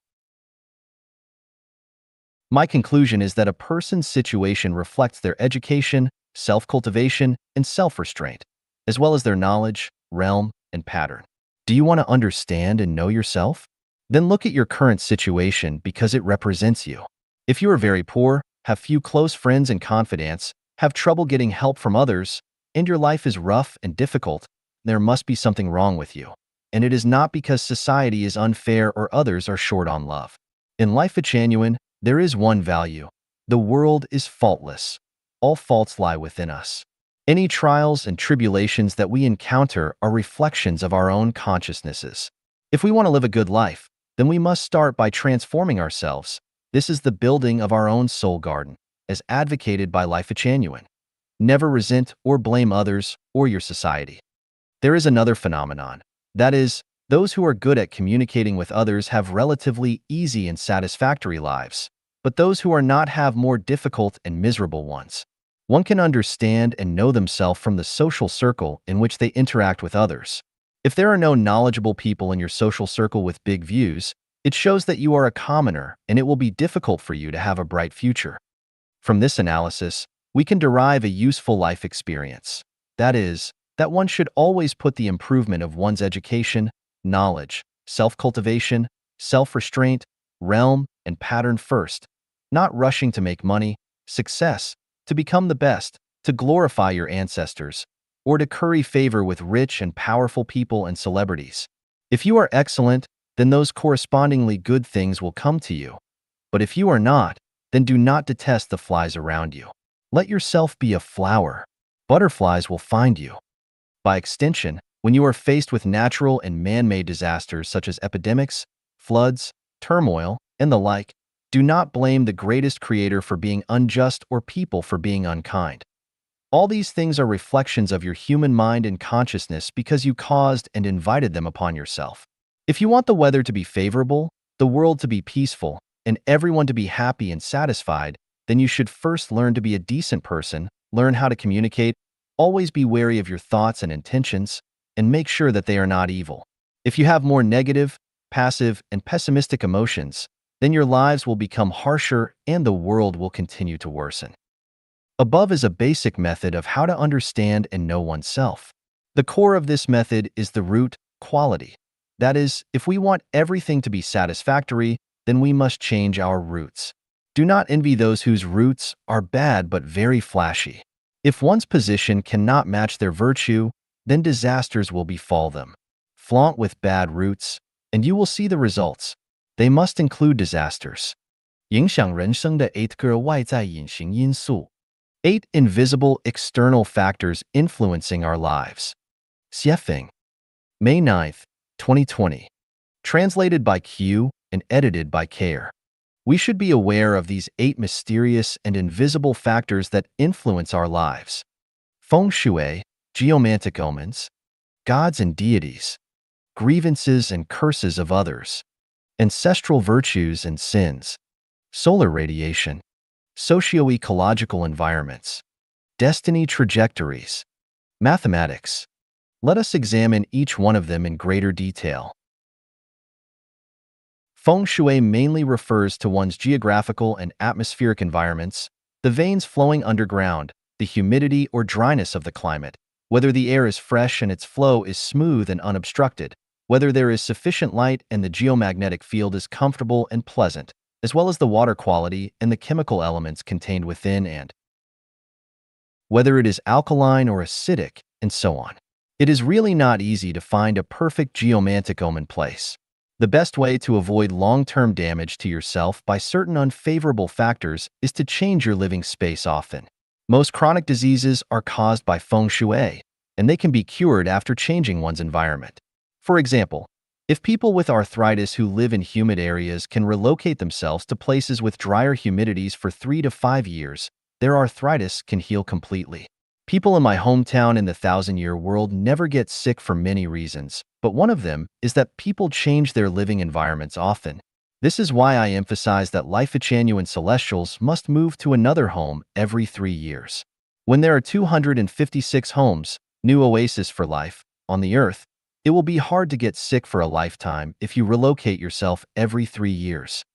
Affection of gods and deities. Everything has spirituality. What we call heaven gods, mountain gods, water gods, earth gods, and so forth are actual gods and deities, and if we worship them in our hearts, then we will have no bad luck. For example, if you want to climb a mountain, pray to it and ask its God for protection, and you will not fall or injure yourself during your climb. If you pray to a river god or deity when crossing its river, then you will cross it safely. If you soothe and comfort the trees, flowers, insects, birds, and beasts where you live, then you will face no misfortune. Other people's grievances and curses are very harmful to life. If you do not believe me, then you should live among people who are full of grievances. It will not only make people lose their fighting spirits, courage, and confidence in their pursuit of better lives, but it will also cause people to become depressed, get sick, and have nightmares. Curses are even more powerful. They are silent harm from their hearts and invisible thought powers. It is also a curse to secretly cut a ground vein or manipulate an ancestor's grave. Curses will lead to the declines and extinctions of families and nations. They will even lead to sudden disasters, so it is best to remain cognizant. Ancestral virtue and sin karma have great impacts on life. An ancestor's virtuous karma can help their descendants to flourish and prosper, but their sin karma can lead them to wither and decline. Therefore, whether our lives are smooth or full of ups and downs, we must consult whether the karma that our ancestors created for us is virtuous or sinful. After learning the answer, we can find a way to remedy it. Otherwise, the trajectory of our lives will not change. Solar radiation.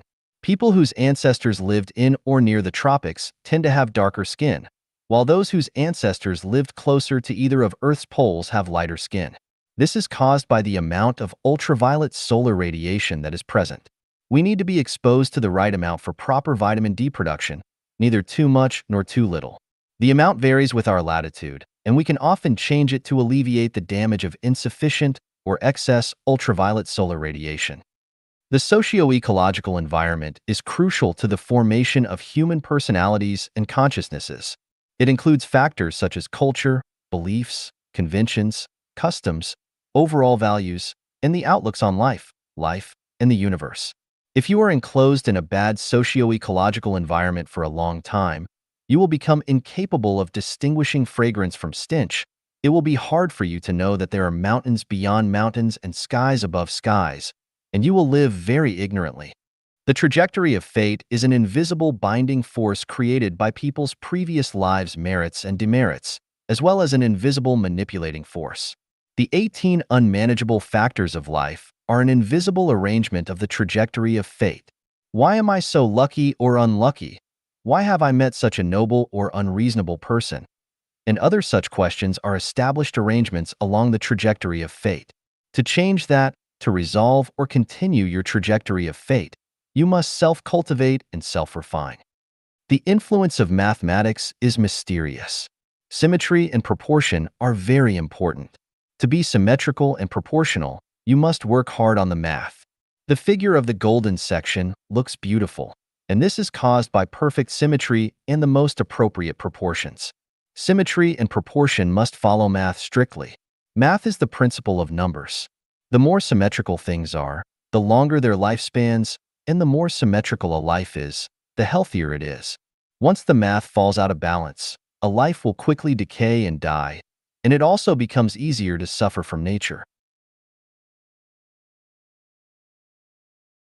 Therefore, how high a house should be, how big its doors and windows should be, how far or close it should be to the neighbor's house, how many sets of clothes and shoes should be stored in its closets, how high its tables, stoves, and windows should be, on which dates you can go out for trips or important meetings should be held, on which date the construction of the house should be started, how many plates, forks, and chopsticks should a family have, how big your house should be, and so on, are all in the math.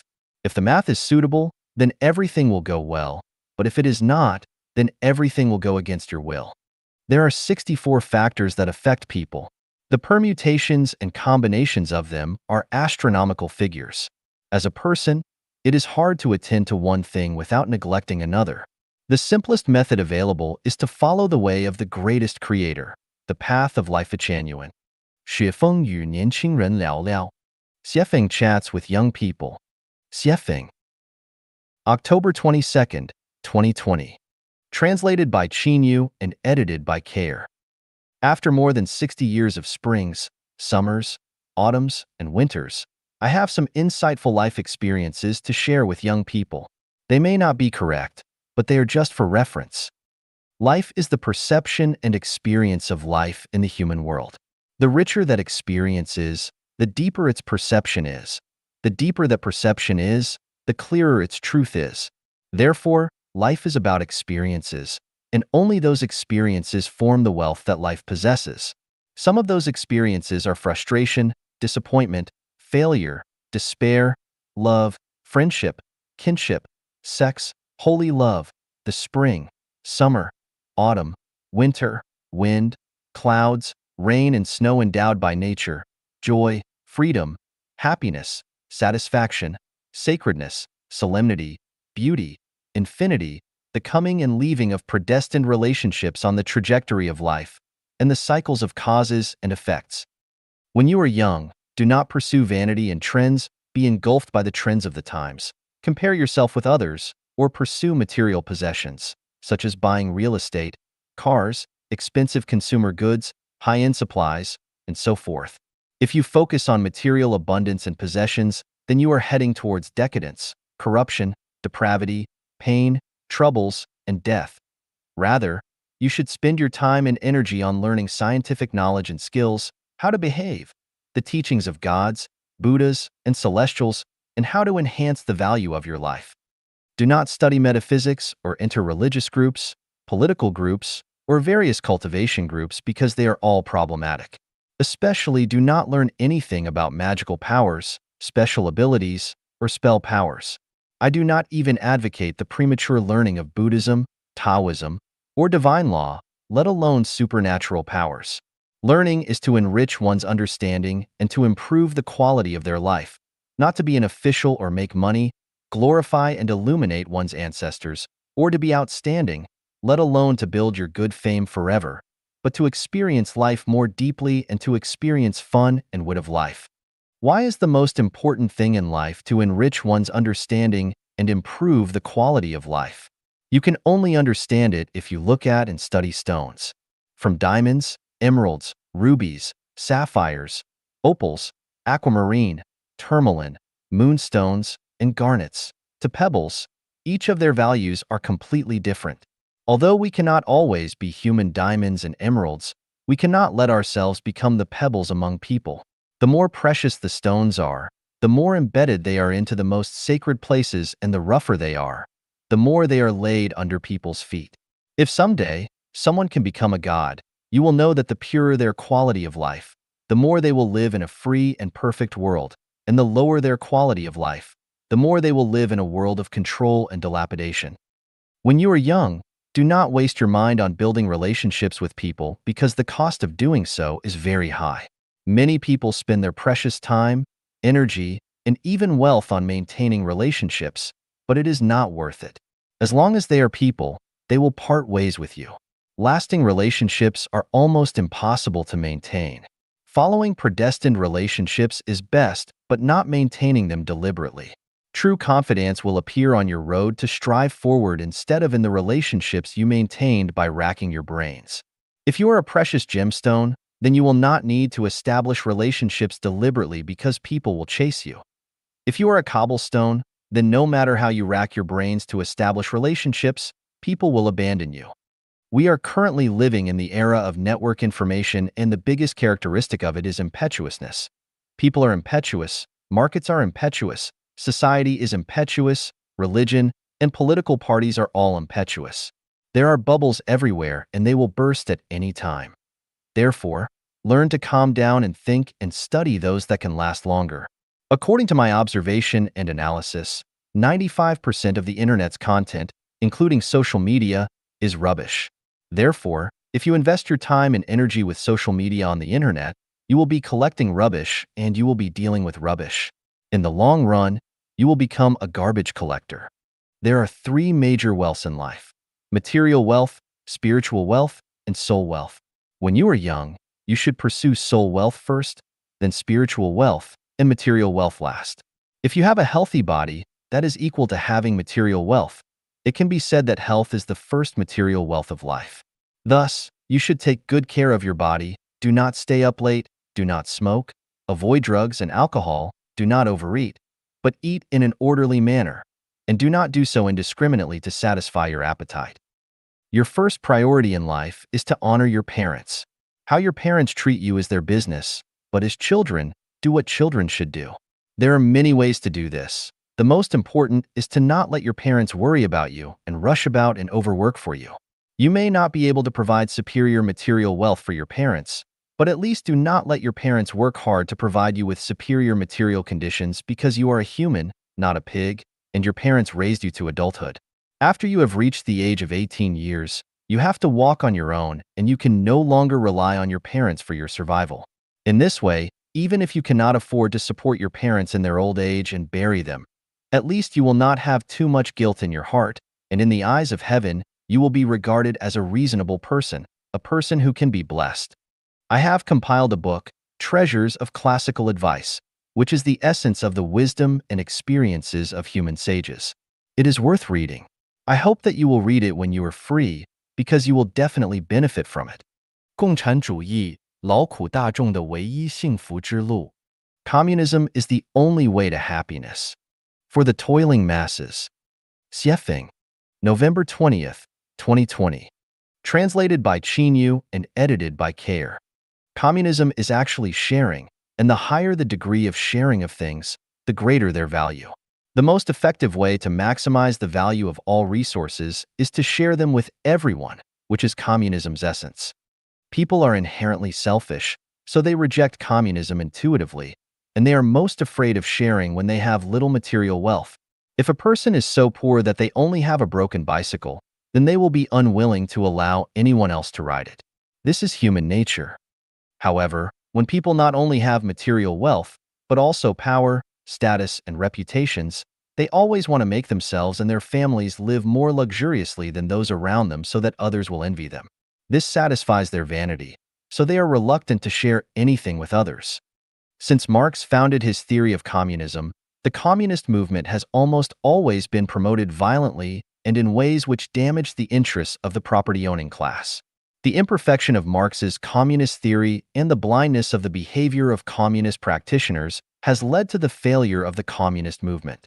As a result, when people hear about communism, they instinctively hate it and resist it, which is completely understandable.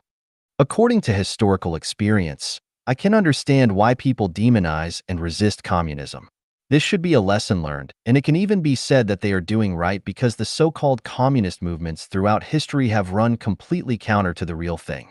True communism is gentle, soft, and civilized, not coercive, violent, or depriving others of their property. Who has suffered the most in human history? Of course, it has always been the toiling masses, that is, the common people. For thousands of years, their condition has basically not changed much, and they are still the bearers of most of the suffering. I grew up in Asia, spent more than 10 years in Africa, lived in North America for nearly 4 years, and I have also spent a few months with primitive tribes in Oceania. I felt and experienced deeply the pain and troubles of the commoners everywhere I went. In order to relieve the suffering and troubles of the toiling masses, I have immersed myself in the Bible, Buddhist scriptures, the Quran, the Tao Te Ching, and I have also concentrated on Western spiritual practices and Eastern Osho. I have always paid attention to the global climate and ecological changes, focusing on changes in global political ecology. What I want to tell mankind is that communism is the only bright way out for the common masses. So, what is communism? I have explained some of its theories, but no theories can reveal the essential characteristics of things, let alone analyze all the interpretations and extensions of them.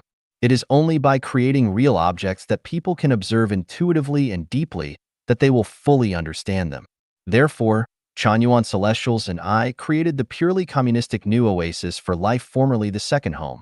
So if you want to know and understand what communism is, you can visit and experience the new oasis for life created by Life of Chanyuan for yourselves.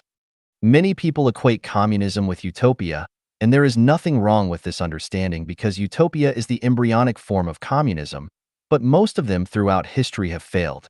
In order to figure out the reasons for their failures, I have carefully analyzed some historical ones, especially the New Harmonious Village, founded by the utopian socialist practitioner, Owen in the United States.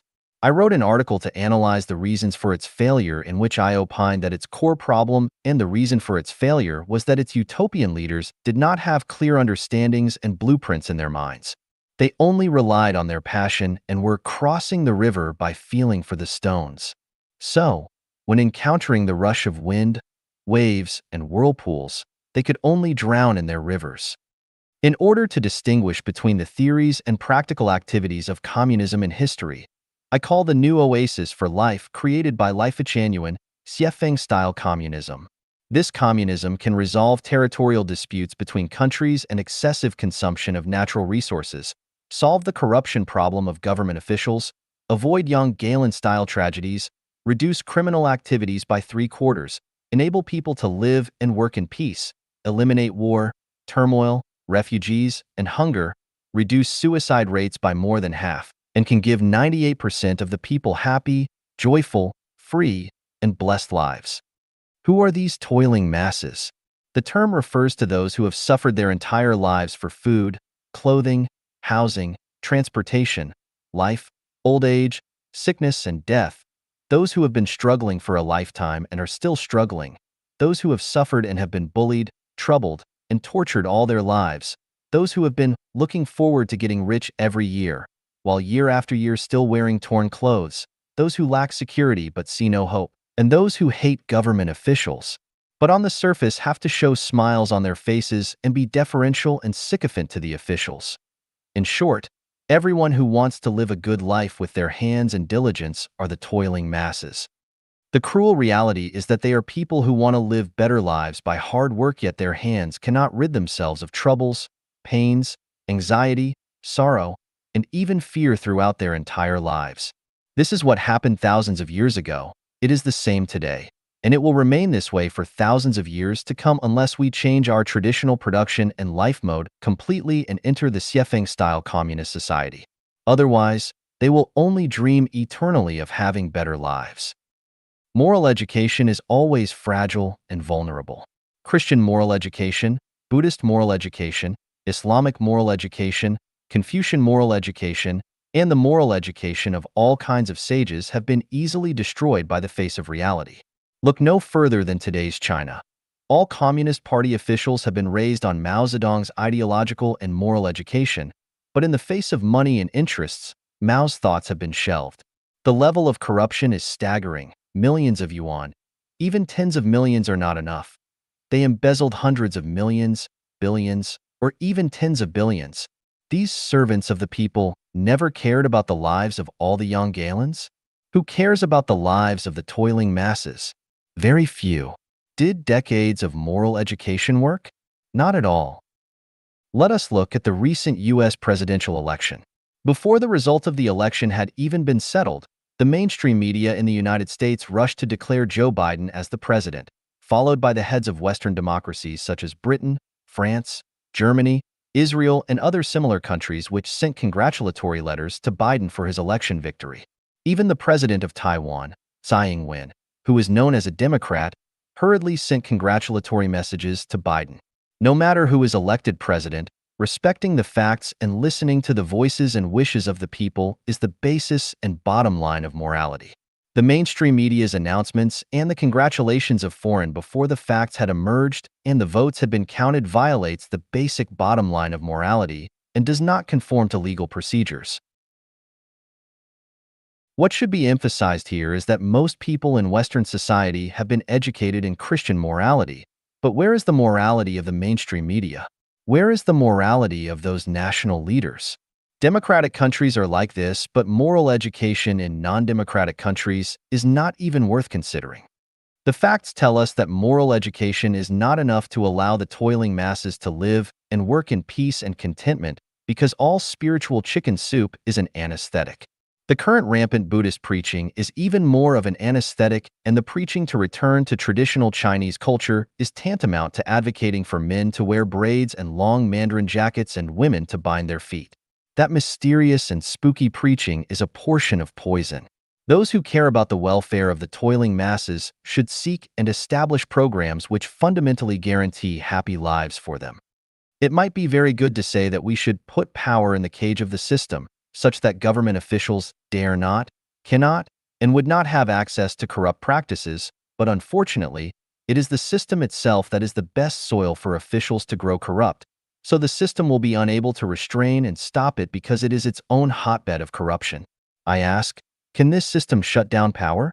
Can it shield officials from corruption? Of course not. There have been many changes of dynasties throughout Chinese history, but what were the results? The herbal soups changed, but the medicines did not. Individuals changed, but the system did not. The obvious result is that the toiling masses are still the toiling masses, and their toiling nature and destiny have been fundamentally unchanged. If you do not change the traditional production and life mode, then it is of no use to change the ones in charge. It is useless even if you adopt a separation of powers, such as in the United States if the president is Old Wang, The judiciary is run by his brother-in-law, the legislative power is under the control of his third aunt, and the media are controlled by his best friends. Toiling masses, use your heads. Would you have free and happy lives? Xiefeng-style communism is the only way to happiness for the toiling masses. The new oasis for life production and life mode, created by Chanyuan, is a paradise for everyone. Many poor people among the working people have fluky minds, and they always think that they can squeeze into the upper class and live the life of the best as they sharpen their heads. Yes, they have that chance. There have always been 1 or 2 people out of 10,000 who have achieved this wish, but the probability of success is much too low, and it is a path that very few common workers will ever take. There are also some commoners who think that since they have million yuan houses and cars worth several 100,000 yuan, that they no longer belong to that low level. In fact, they are self-anesthetized and daydreaming. If they cannot maintain control for 3 days, then their car is just a pile of scrap iron. If they do not have food for 3 days, their million yuan house is just a coat. If there is a major illness or disaster, their property and vehicles will not save them. There are even some poor toiling masses who think that since they have become civil servants with iron rice bowls, secure jobs, they feel that their futures are secure, but in fact that is just a temporary comfort for themselves, and when they get old, they will learn the feelings of life. The sour, sweet, bitter, hot, and salty tastes of life. In fact, Xiefeng-style communism is not only the road to happiness for the toiling masses, but also for capitalists and government officials, and the road for the cultivators to become celestials and Buddhas. The reason for this cannot be fully explained in a single article. If you have any doubts, please ask those who have lived and experienced Xiefeng-style communism. They can answer you. Remember this. Communism is the only way to happiness for the toiling masses and the only way out for mankind. 分享一点非常重要的做人常识. Sharing of some very important common sense of life. Xiefeng. Translated by Chanyuan and edited by Care. October 19th, 2020. If your life is stable but stressed, see if you lack common sense in these areas. If the greatest creator came to you but you failed to recognize him, then your life will reincarnate again and again. If gods, Buddhas, and celestials have come to see you but you have been unaware, then you have not yet awakened, and you can only keep on sleeping. If noble people occasionally appear in your life but you do not acknowledge them, then it will be difficult for your life to have a turning point and change, and your hardships are inevitable. Among the 3 factors that change one's destiny, personality is a very important one. This person may be a god, Buddha, celestial, or noble on the path of your life, and as long as you know any of them, your destiny will develop and change for the better.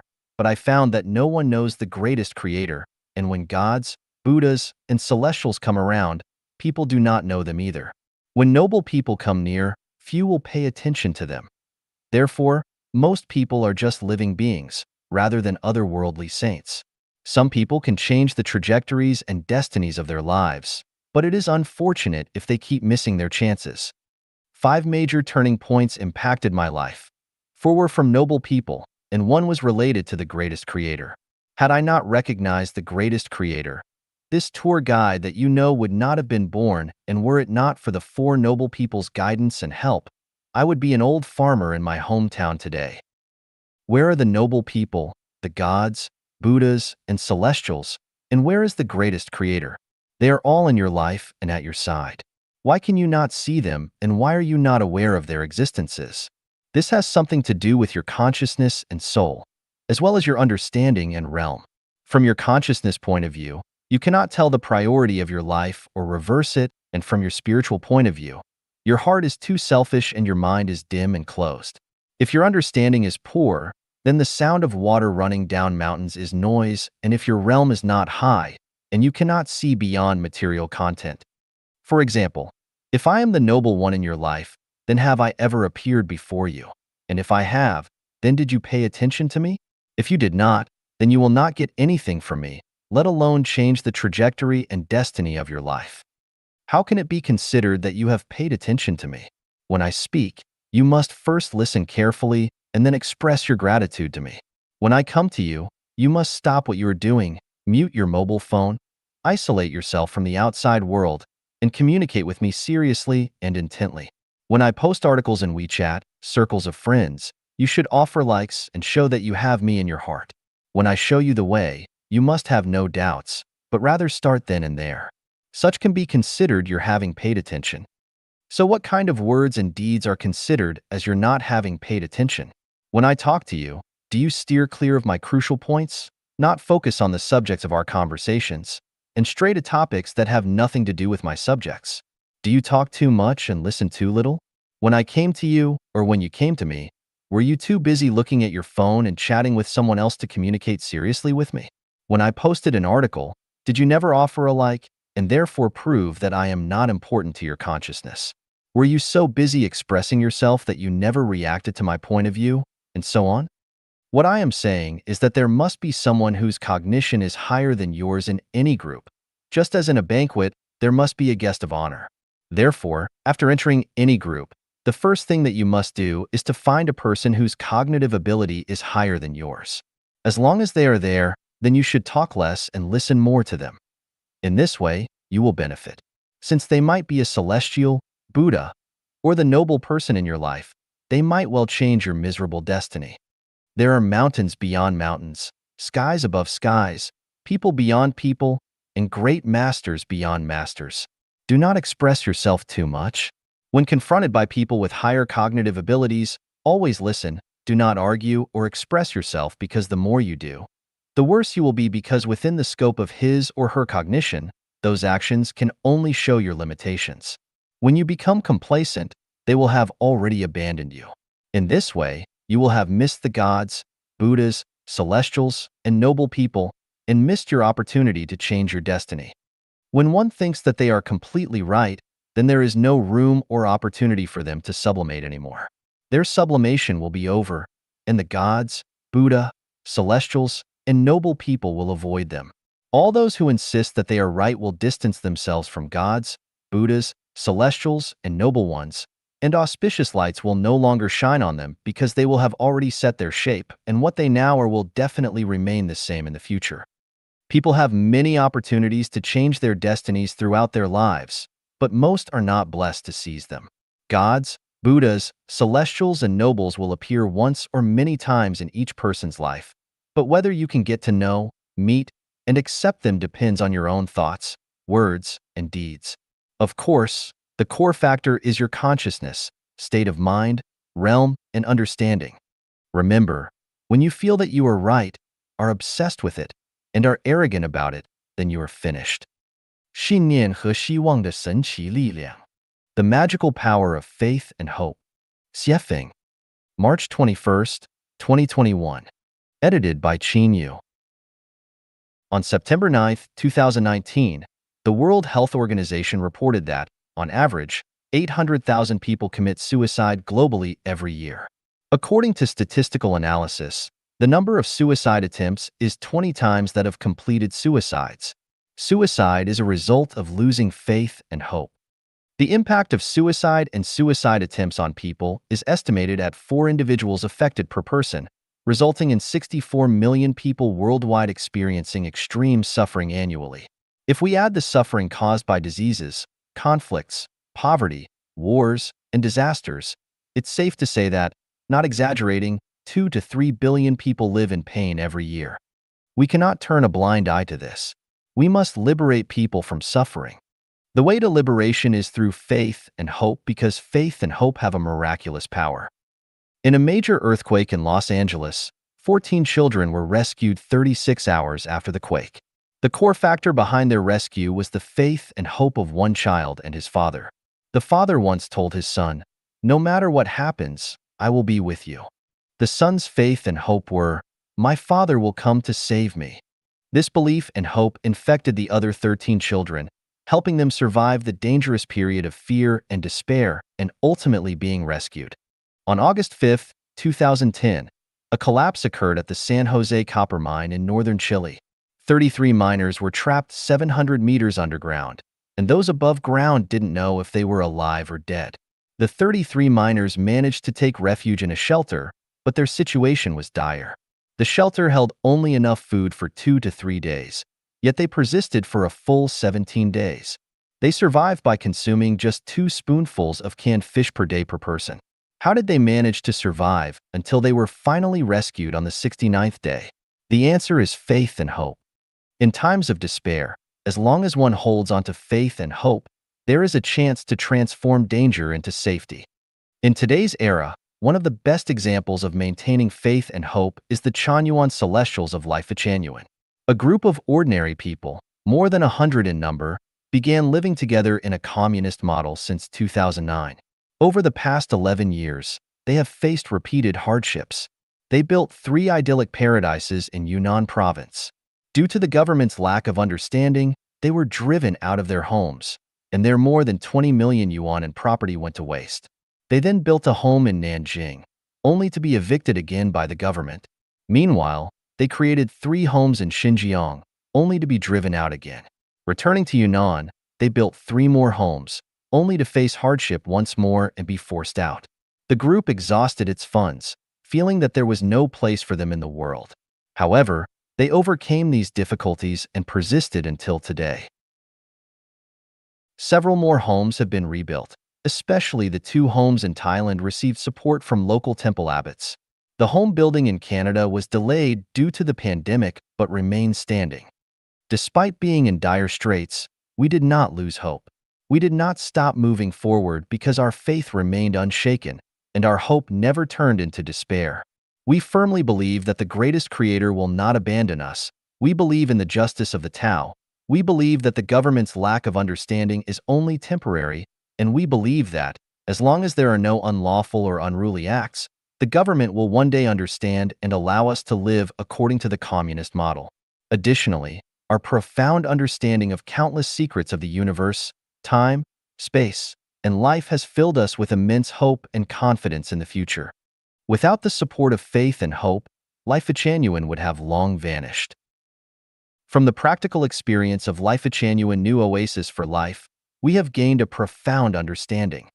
As long as all of humanity embarks on the way of the greatest creator, the path of Life at Chanyuan, and enter into the Xiefeng style, communist form production in life, the 800,000 people won't commit suicide every year, and the suffering of hundreds of millions of people will not only be alleviated, but may even disappear entirely.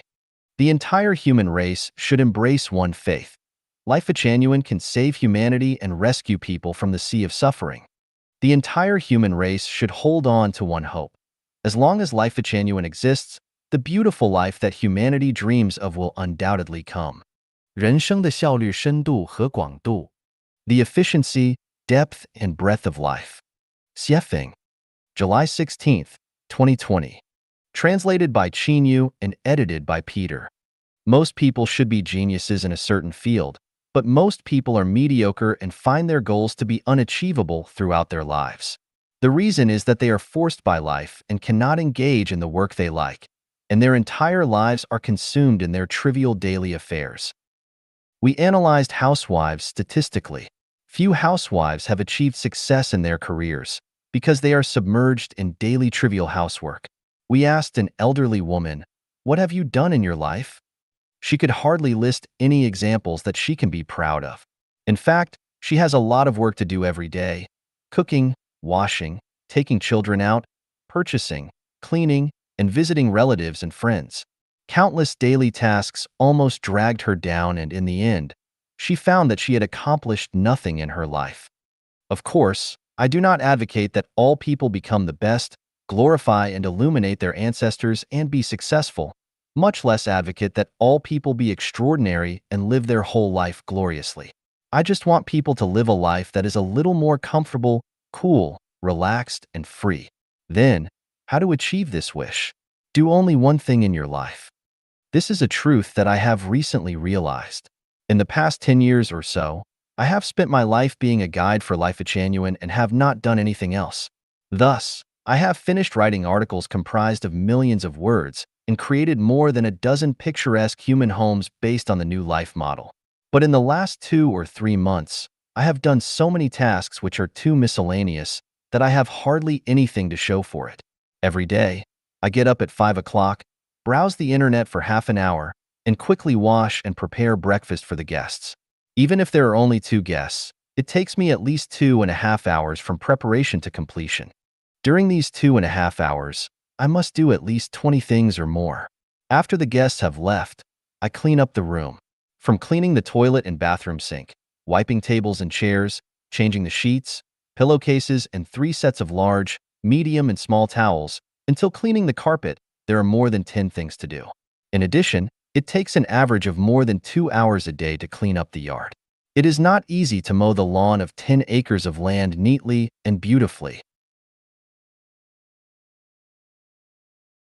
I also need to answer the phone at any time to answer questions from the guests, and to take garbage to the dump more than 10 kilometers away from time to time, to go to over 30 kilometers away to make purchases, to keep the restaurant clean and tidy at all times, to keep records of the income and expenditures at any time for the preparation of the quarterly accounting and tax payment, to pay the fees every month, internet fees, TV fees, mobile phone number fees, medical care insurance premiums, gas bills, electricity bills, etc.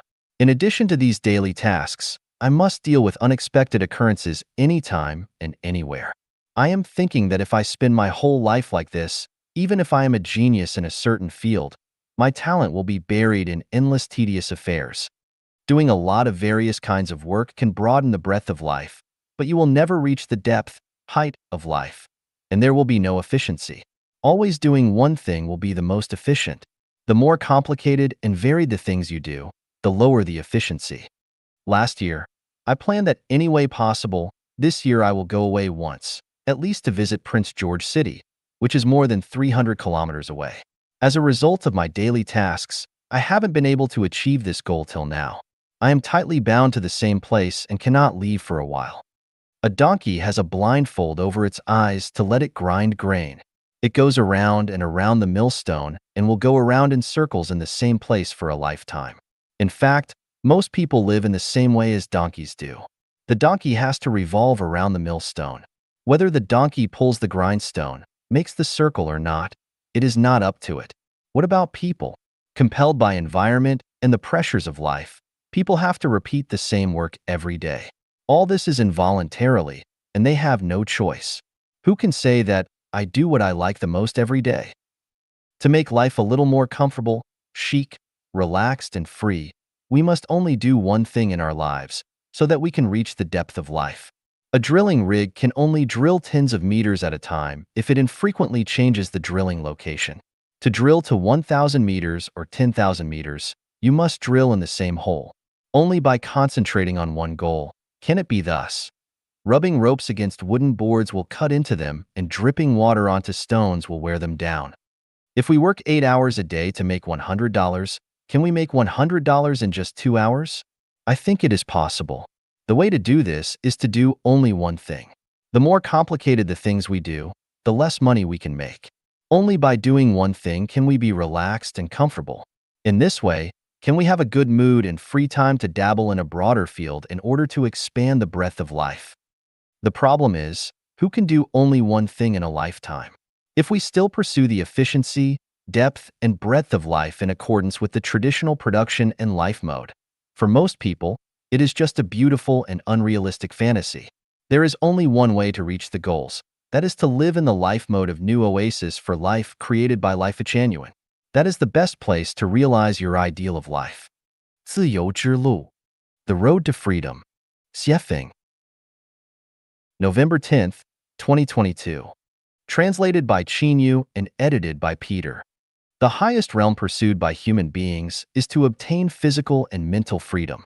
Not being physically and mentally free is like being in prison. Why do people want to make more money? Its core purpose is to gain greater freedom. Why do people have to study hard? Its ultimate purpose is to gain more physical and mental freedom. Everyone who has worked hard all his life is fighting for his own physical and mental freedom. The question is, have they achieved physical and mental freedom throughout their life? None. Can you go where you want to, associate with the opposite sex when you want to, say whatever you want to? Who has achieved it? No one. The presidents cannot, billionaires cannot, experts, scholars and professors, followers of any religion, none of them can, not to mention the general public. What is the problem? Why has not a single person achieved physical and mental freedom in their entire life for thousands of years? There are 8 factors that prevent people from obtaining physical and mental freedom, namely, country, money, marriage, family, kinship, government, debt, and ego. As long as there are countries in this world, no one can be free. As long as there is money in this world, no one can be free. As long as you enter marriage, the special relationship between both sexes, don't expect to be free again. As long as you revolve around family, the most basic production relationship in society, you will never expect to be free for the rest of your life. As long as you have parents, children, siblings, and other relationships, you will not have freedom of mind and body. As long as there is a government that controls you at all times, no one can be free. As long as you owe debts of gratitude and financial debts, don't even think about gaining physical and mental freedom. As long as you are stubborn and always think you are right, you will not achieve freedom. Isn't this making people feel hopeless, desperate, and miserable? Think about it this way: no matter how hard we try, no one can reach the highest realm of physical and mental freedom. Why do the vast majority of people go to some kind of religious belief? When people cannot get physical and mental freedom in reality, they can only seek spiritual comfort in religion, to anesthetize their fragile and sad nerves, and to live a miserable and helpless life in hope.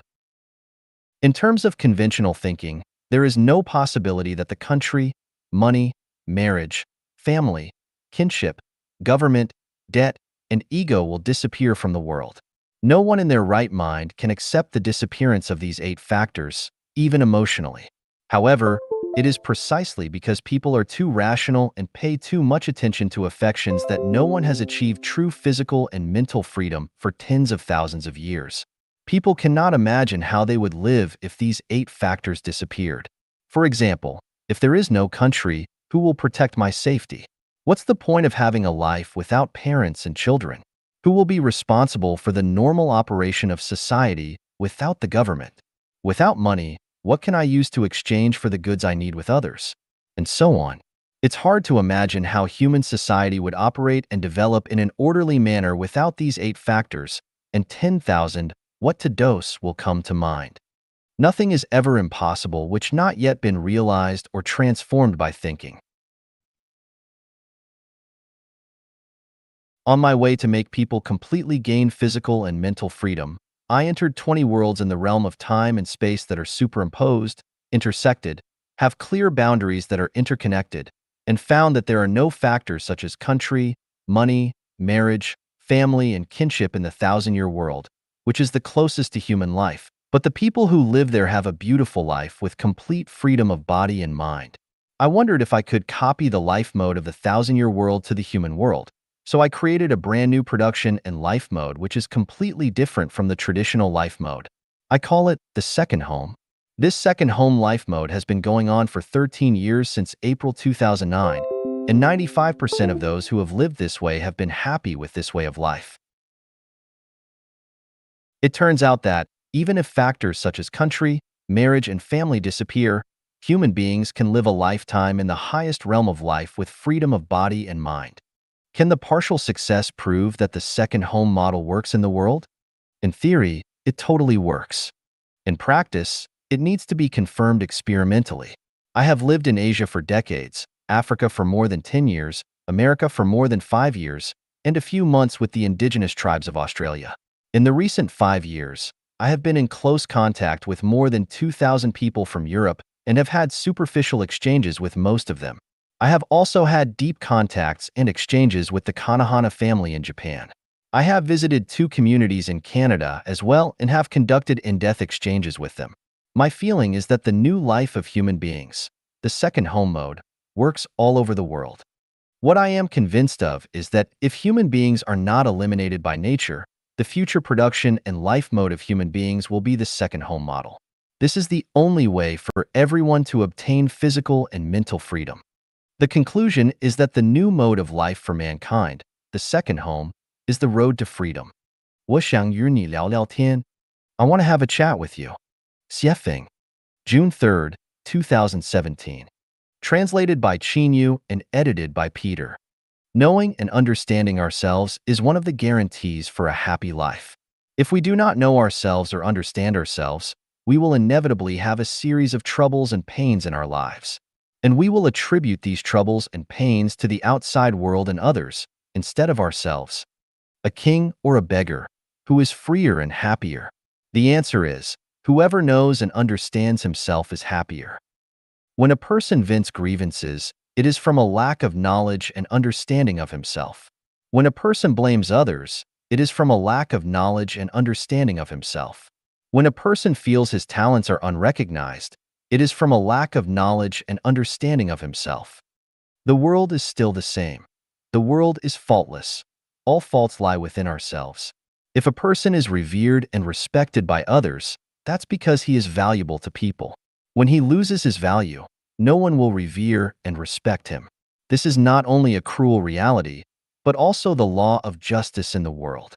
Therefore, if we want to always get people's reverence and respect, we must maintain our own value. When we have no value to people, we must be ready to bear the indifference and cruelty of the world to us and bear the boundless isolation and loneliness in our hearts. People all live in circles. Some circles are small, and some are large. This is like a WeChat group. A dozen or hundreds of thousands of people is a circle, and 2 people is also a circle. If you want to be respected in a circle, you must have equivalent value to the circle, otherwise, either you will abandon this circle or you will be abandoned by this circle. For example, there are 3 people in a circle.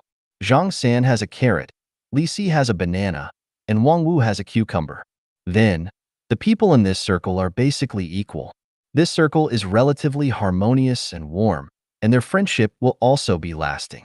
If Zhang San has carrots, Li Si has bananas, and Wang Wu has nothing, then Zhang San and Li Si will not respect Wang Wu and will abandon Wang Wu. Even circles of the same nature, such as business circles, have obvious levels. Millionaires are in the $1,000,000 circle. You cannot enter the multimillionaire circle. Multimillionaires are all in the multimillionaire circle. You cannot get into the circle of billionaires. This is called birds of a feather flock together. To people, living is a cruel battle. No one lives easily. Whoever wants to achieve a happy and ideal life without a cruel struggle must be dreaming. If you have never worked hard but lived well, it proves that someone is supporting you.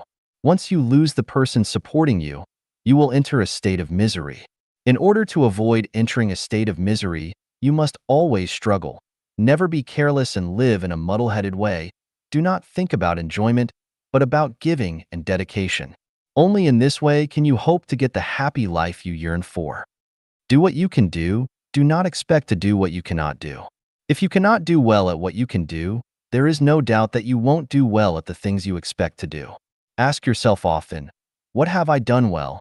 What have I done that I can be proud of? Do not dislike the trivial and simple things. A person's talents and great qualities are reflected in the simplest and smallest things. If you do small things well, you can do medium things. If you do medium things well, you can do big things. And if you do not even do small things well, can you do medium and big things? Even ghosts won't believe this. Be proactive, not passive. As a child, do not always hope that your parents will arrange everything for you. As a student, do not always hope that the teacher will arrange everything for you. As a disciple, do not always hope that your master will arrange everything for you. As a subordinate, do not always hope that your superiors will arrange everything for you. As a citizen, do not always hope that the president and the central government will arrange everything for you. If we do not give full play of our intelligence and wisdom now, we will never receive support and promotion from nobles. We will lose the steps to promotion forever, and we will never release our inner energy to liberate ourselves or change our bad fate. 超越时空，活在未来. Transcending time and space by living in the future. Xiefeng, June 16, 2018. Translated by Chanyuan and edited by Peter. Man is life. Life is a non-material structure with spirituality. The core component of life is consciousness. For consciousness, there is no question of reality and illusion, no question of time and space, and no question of past and future.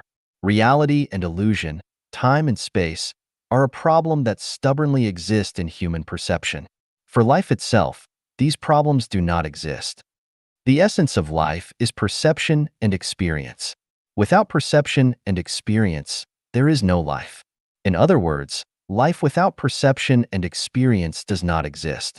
As far as perception and experience are concerned, there is no difference between dreams and reality. There is no difference between playing games online and directly participating in games. There is no difference between virtual and real situations. There is no difference between a face-to-face chat and a dream chat. There is no difference between recalling the past and looking forward to the future.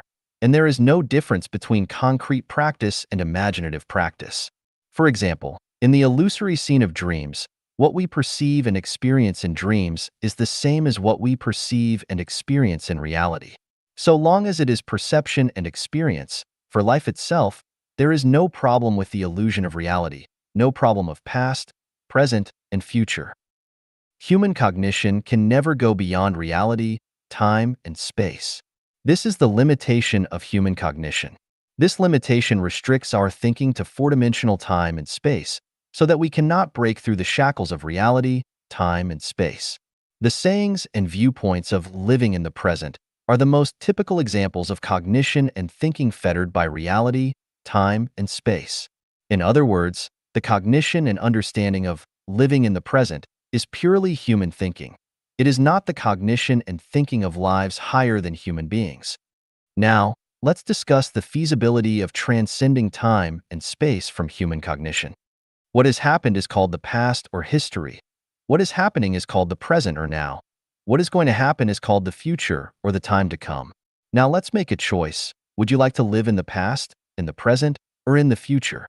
For those who have had a good past, they want to live in the past, but also look forward to the future. For people who have had a painful past, they do not want to live in the past. So, how many people are willing to live in the present? Except for those who are enjoying life at this moment, most people are willing to live in the future because the future has not yet happened, and they can look forward to a happy situation. The main point of this article is that now is the most difficult time for life. Food, clothing, shelter, transportation, birth, aging, sickness, and death have brought enough worry to people. Electricity bills, water fees, internet fees, gas fees, fuel fees, transportation fees, vehicle, house etc. repair costs, house rent, and land tax have given people enough to be anxious about. The giving of presents between people is annoying enough. Personal safety is also worrisome, and the natural disasters and causal disasters that occur anytime and anywhere are heartrending. Therefore, living in this moment is the most troublesome and painful experience. Since life lies in perception and experience, it is wise to consciously avoid and escape the current situation of confusion and sorrow. There is a sad reality that we have to face. Nearly 1 million people commit suicide every year around the world. Millions of people attempt suicide. Hundreds of millions of people have thought of suicide. Why do they commit suicide? Because the present is too bitter, there is no hope, no turning point, no bright future, so they just choose to commit suicide. This is the life tragedy of those who live in the moment. Now let's envision that if a person in such current distress knows that he will receive 1 million yuan tomorrow, or will encounter a noble person who will bring himself out of a real tragic situation, or the world will be reversed and his sorrow will end soon, or he gets to know in a few years that he will turn the situation around and become successful, or knows that he will enjoy a wonderful life in the endless heaven in the future, then, will he commit suicide? Of course not. Not only will he not commit suicide, but he will live happily every day. This means that letting the consciousness live in the future makes life better than living in the present. Therefore, allow yourself to live in the future and imagine that in the future you can live in the new oasis for life created by Life at Chanyuan. Imagine that you are living in the 1,000-year world, the 10,000-year world, the celestial islands continent. In this way, your current misery will be alleviated. No matter how hard or difficult it is, you will survive it. Your current troubles and pains will disappear into smoke and clouds, and all worries and fears will be just illusions in front of you. Hence, you will feel that every day is interesting to live, just like playing games, and even if death comes, you will be fearless and even accept it with joy. This is the way to transcend time and space. We must know that the future is created by visualized thinking. The essence of life is perception and experience. In this case, living in a beautiful future is more meaningful and valuable than living in the present. One of the mysteries of life is that perception and experience determine the taste and state of life. That being the case, why bother letting the consciousness experience a miserable moment? Why not let the consciousness experience a bright future? Anyway, consciousness does not distinguish between reality and illusion. Everything we experience is the essential attribute of life. 絮叨人生, a ramble about life. 写评. May 23, 2018. Translated by Chanyuan and edited by Peter. Rambling is chatting. Chatting can be endless, free from rules and regulations, letting one's thoughts float in the wind, aimlessly like mature dandelion seeds. Everyone encounters two doors every day. One door leads to heaven and the other leads to hell. Whether you go to heaven or to hell depends entirely on how you treat people and things. If you treat them right, your path ahead will be bright and full of flowers. And if you treat them wrong, your path ahead will be full of mud, and you can only trudge along. Every day in life, we are taking exams. What we should do and how to do it is the exam. The examiner is the greatest creator. Our ultimate destination is decided by the accumulated daily exam results. With excellent results, there is no doubt we will go to heaven. With poor results, there is no doubt we will go to hell. Every day in life, we can have the good fortune of meeting angels. In everyday life, we always deal with people.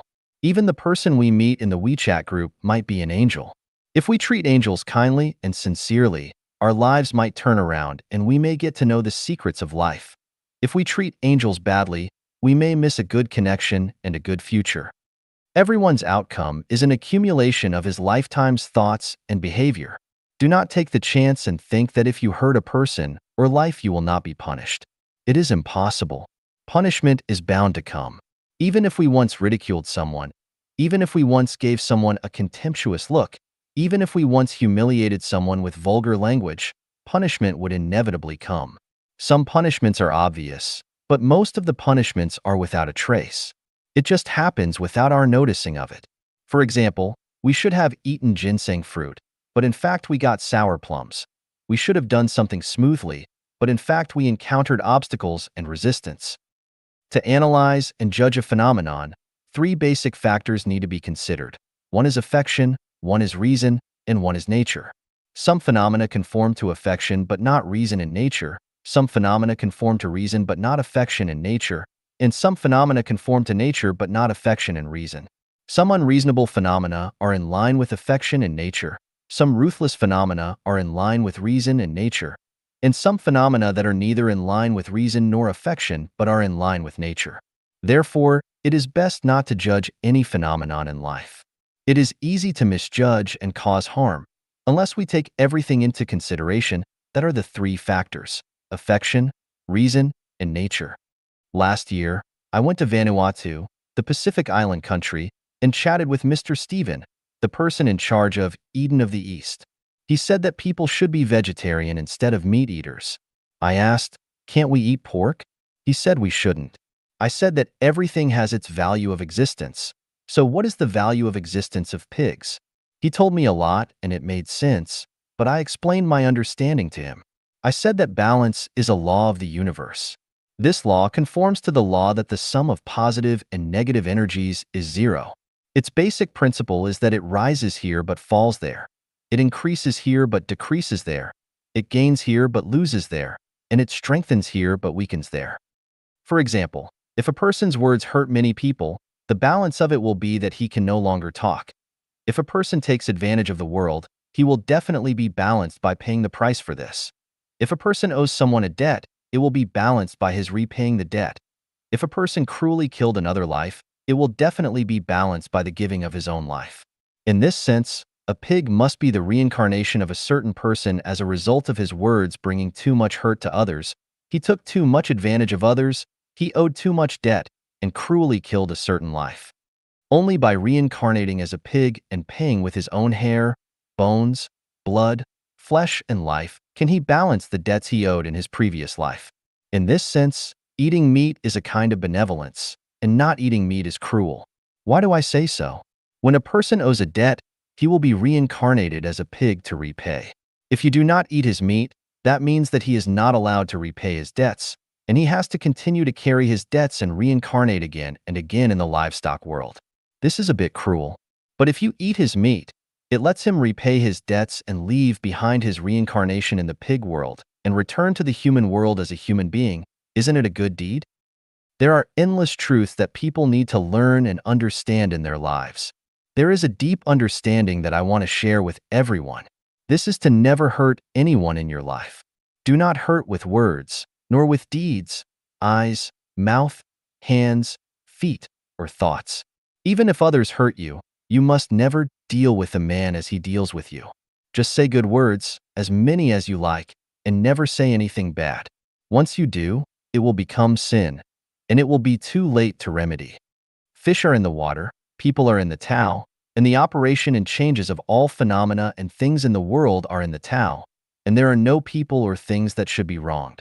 Feeling being wronged is because of your not understanding cause and effect. If you understand the law of cause and effect, you will know that everything is appropriate. It is really divine punishments, though slow, are always sure, with big meshes yet letting nothing slip through. Therefore, if others hurt you, they will be handed over to the Tao's handling and arrangement. We ourselves will never hurt people, will never hurt anyone. 人类最佳出路，改变传统的生产和生活模式. The best way forward for mankind, changing the traditional production and life mode. Xiefeng. February 1st, 2023. Translated by Chanyuan and edited by Peter. With the development of human beings today, there are many chronic diseases that cannot be cured by the traditional production and life mode.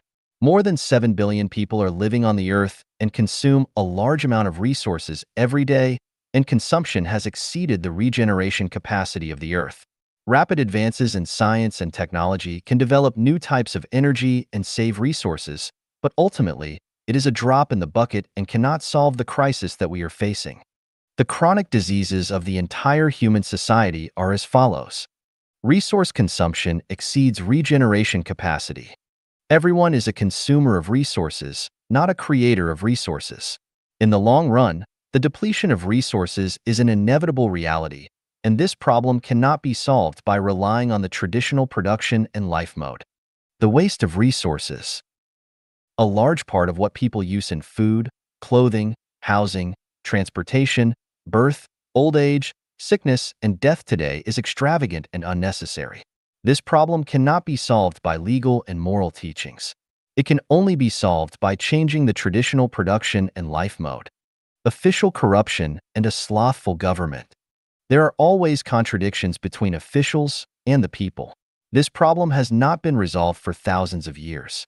The problem is that the traditional production and life mode are fertile soil for corruption. If the traditional production and life mode do not change, the corruption of officials and government sloth cannot be eliminated. Conflicts between ethnic groups and between countries. The competition and conflicts between different ethnic groups and nations which are caused by resource competition and ideological differences have never been resolved in history. If these conflicts cannot be resolved, huge military expenditures will not be reduced, and wars will be inevitable.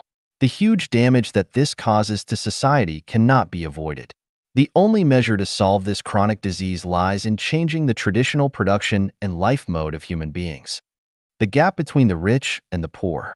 Due to everyone's different talents and the efforts that different people make, it is natural and normal for people to have a wealth gap between them. However, if the gap between rich and poor becomes too large, conflicts will form. The most effective way to alleviate this conflict is not legal and moral teaching, not to mention administrative orders and taxation, but to change the traditional mode of production and life. The magic of money. With money as a medium of exchange, its value and function cannot be questioned and underestimated. However, when people regard the pursuit of money as the primary motivation and purpose of survival and life, social turmoil and personal troubles and pains will be the result. How can the magic of money be eliminated? Only by changing the traditional mode of production and life. The loss of integrity.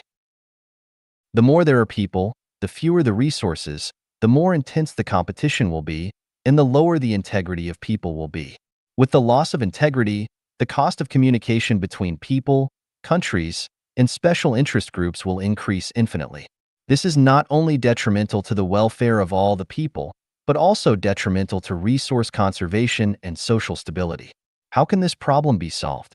Legal and moral constraints cannot play a major role, so it can only be solved by changing the traditional mode of production and life. The disadvantages of government planning and a market economy. Facts have proved that the government's plan will take care of one thing and overlook another will lead to the impoverishment of the people. The market economy is like the law of the jungle, which will lead to the weak becoming the prey to the strong, which is not the ideal state of human life. I have thought about many options of how to make the world favorable and harmonious, and for the people to live and work in peace and contentment. Finally, it has been found that the best plan is to replace the traditional way of production and life with the new way of production and life. So, what kind of mode is the new human production and life mode? In a word, it is a full replication and copy of the production and life mode of the thousand-year world of the kingdom of heaven. The model of this new mode of production and life on earth is the production and life mode of the second home created by life at Chanyuan. A brief summary of this new mode is: human beings will no longer enter the institution of marriage and family, but enter the program of the second home. Countries will disintegrate. There will be global cooperation and resource sharing. The scale of population growth will become lower than the regeneration capacity of the Earth's resources, and people will flow around the world designedly, allowing everyone to reach the state of life in the kingdom of heaven, where everyone owns nothing yet owns everything. This is not a dream, but a summary of the successful experience that has been practiced on the Earth for 15 years. May every citizen of the Earth get to know, think, and practice it. 人类最高级文明内涵. The connotation of the highest level of human civilization. Dayform Buddha. May 2, 2023. Edited by Peter.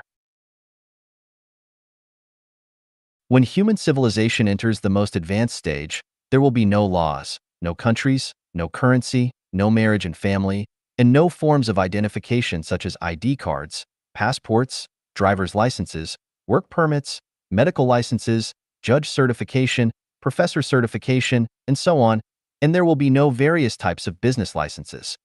Readers may think that this is impossible. Without laws, without countries, without any identification, the whole human society will become chaotic. For example, if there are no driver's licenses, people who don't understand traffic rules will also drive on the road and will inevitably cause traffic accidents. I want to say that we cannot imagine the form and operating mode of the highest level of human civilization society with the current consciousness and living environment of people, but we can imagine that when everyone is selfless and exudes the nature of truth, goodness, beauty, love, sincerity, and trust from within, all the disputes in the world will be melted away. The unskilled driver will not drive on the road because he loves others more than he loves himself. Perhaps some readers may think that people cannot completely achieve unselfishness and selflessness, but in fact, when the traditional production and life mode of society will be replaced by the second home mode, people will find that the more unselfish and selfless they are, the more they will enjoy the joy and beauty of life and life to the greatest extent. We have proven this through 14 years of this production and life mode in practice. Without countries, laws, and marriage and family, will everything become chaotic? No. When we emulate the thousand-year world mode, we will find that the higher the degree of freedom, the more civilized people will become. The more restrictions and constraints, the more people's selfishness, greed, and opportunism will be stimulated. Moreover, when tens of millions of second homes are born on the earth, people will choose to enter these homes to live in, and all the homes will operate according to universal values and the way of nature. All people on earth will become members of this big family of homes, and no matter what they do, whether it is power generation, farming, clothing production, education of children, shepherding on the grassland, or technological innovation in the laboratory, people from all walks of life will become members of the Earth family. Without currency and private property, everyone will freely use their intelligence and talents, and all the issues of food, clothing, housing, transportation, aging, and death will be resolved by this big family. No one would want to keep currency or have private property. Each second home has 30 to 300 members, and each member rotates to work and live in another home for 3 years. When people around the world start to flow freely, there will be no more national, party, religious, or cultural barriers, and any turmoil and war will no longer occur.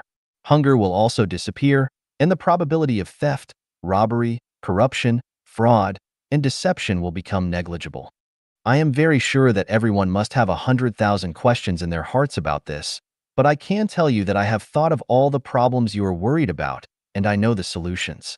I can also tell you accurately that no one's thinking in the world today is deeper than mine, and no one's solution to solving problems is superior to mine. Even if the Eastern saint that everyone is looking forward to comes, it will not surpass my theory and practice. Humanity has only one bright future ahead, which is to follow what I say, because no matter how intelligent a person may be, they cannot escape the 36-8 diagram arrays. Only by following the path I guide you on can we have the most wonderful future. 与自己同行的人造就了人生的悲欢离合. The people who accompany us on our journey shape the joys and sorrows of our lives. Xiefeng, June 1st, 2023. Edited by Chanyuan. People realize and understand as they grow older that the individuals that they journey with shape the joys and sorrows, separations and reunions of their life. They contribute to the ups and downs, the completeness and deficiencies of one's existence. During childhood, parents are the ones who bring both happiness and sadness, separations and reunions, completeness and deficiencies. Having loving and understanding parents is a blessing in life. However, if parents treat their child as a means to uphold family honor or as a target for venting frustrations from outside, it becomes a source of sorrow in life. During adolescence, the most influential people to walk alongside are teachers. Their words, actions, and evaluations lay the foundation for one's character and outlook on life. Wise and caring teachers pave the way for a hopeful and bright future, while narrow-minded and bitter teachers fill the sky of one's life with clouds, lacking warmth and sunshine. Young adulthood is a vibrant period for expanding one's social boundaries, and making friends is inevitable. Typically, people form 2 or 3 close friendships, and it is precisely these close friends that bring about significant turning points in one's life. Genuine and open-minded close friends, filled with the confidence and courage to strive and excel, will inspire oneself, leading to a passionate and hopeful outlook on life. On the other hand, if a close friend is selfish, deceitful, and harbors a dark mentality, one will also be drawn into a chaotic and disorderly path that goes against morality and even legality. In middle age, the most important companion in life is a spouse. If one is fortunate to meet a considerate, capable, and affectionate partner who excels at managing household affairs, it is a great blessing.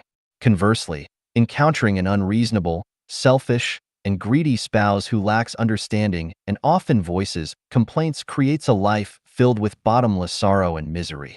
In such circumstances, whether it is the husband or the wife, thoughts of suicide often emerge in their minds. The inner pain has nowhere to be expressed, and they can only silently endure day after day, year after year. In old age, as physical strength gradually wanes and illnesses silently afflict the body, confidence in life diminishes. People around us unconsciously begin to drift away. At this time, the attitudes and treatment received from our children become the final scenery on the journey of life. If children are filial, it is a stroke of great fortune, bestowing immense blessings and great destiny. However, if children are unfilial, physical and mental suffering seeps into our marrow and nerves. Ultimately, the journey of life concludes in a state of calling to the heavens without response and crying to the earth without answer. Whether it is during adolescence, young adulthood, middle age, or old age, if one encounters someone who cares genuinely, bringing happiness, joy, freedom, blessedness, and hope without expecting anything in return, that person is truly a saint, a bodhisattva, an angel. That must be you have burned some high incense in your past life, and blessings poured forth from your ancestral graves.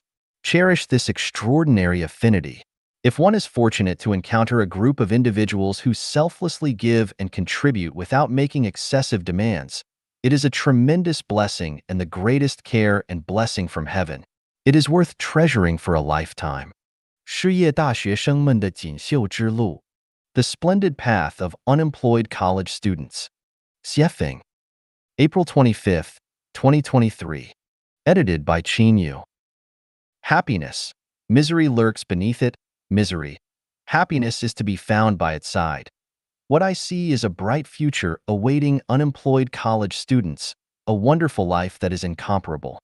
This is what I think, and I hope respected and dear unemployed college students can consider whether it makes sense.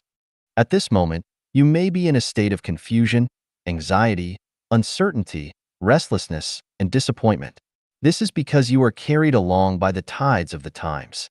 If you try to catch up with the tide or let others determine your fate, you will find yourselves in a sea of suffering. Not to mention reaching the other shore, you won't even be able to see where it is. First of all, you should understand that it is not your fault, nor your parents' fault, nor the fault of your school teachers and professors that you are unable to find a job. It is the fault of the times. Just like the blooming flowers wither in the spring, it is not the fault of the flowers, but the result of a cold spell. You may be inspired by another form of success studies, such as how to make a comeback, how to escape from the lower class, how to cross social barriers, and so on. I want to say that such motivation will only make your situation more difficult and miserable. Don't aspire to be superior to others, don't aim to live a life that others envy, don't expect to achieve financial freedom quickly, and don't anticipate starting your own business. These thoughts and actions are poison to life and will make everyone's existence even more unbearable. In front of you lies a life adorned with beautiful flowers. Endless is the sea of bitterness. Repent and you will find the shore. How do you repent? How do you reach the paradise-like shore of life? Once your roots establish yourself, the way will grow therefrom, and the way will guide you. Only seek to serve more people without desiring to earn more money. Reduce your material desires to the minimum. Live in a thatched hut, wear patched clothes, eat simple food, drink plain water. Refuse all luxury goods. If necessary, you can beg. Regard yourself as the most ordinary blade of grass in nature.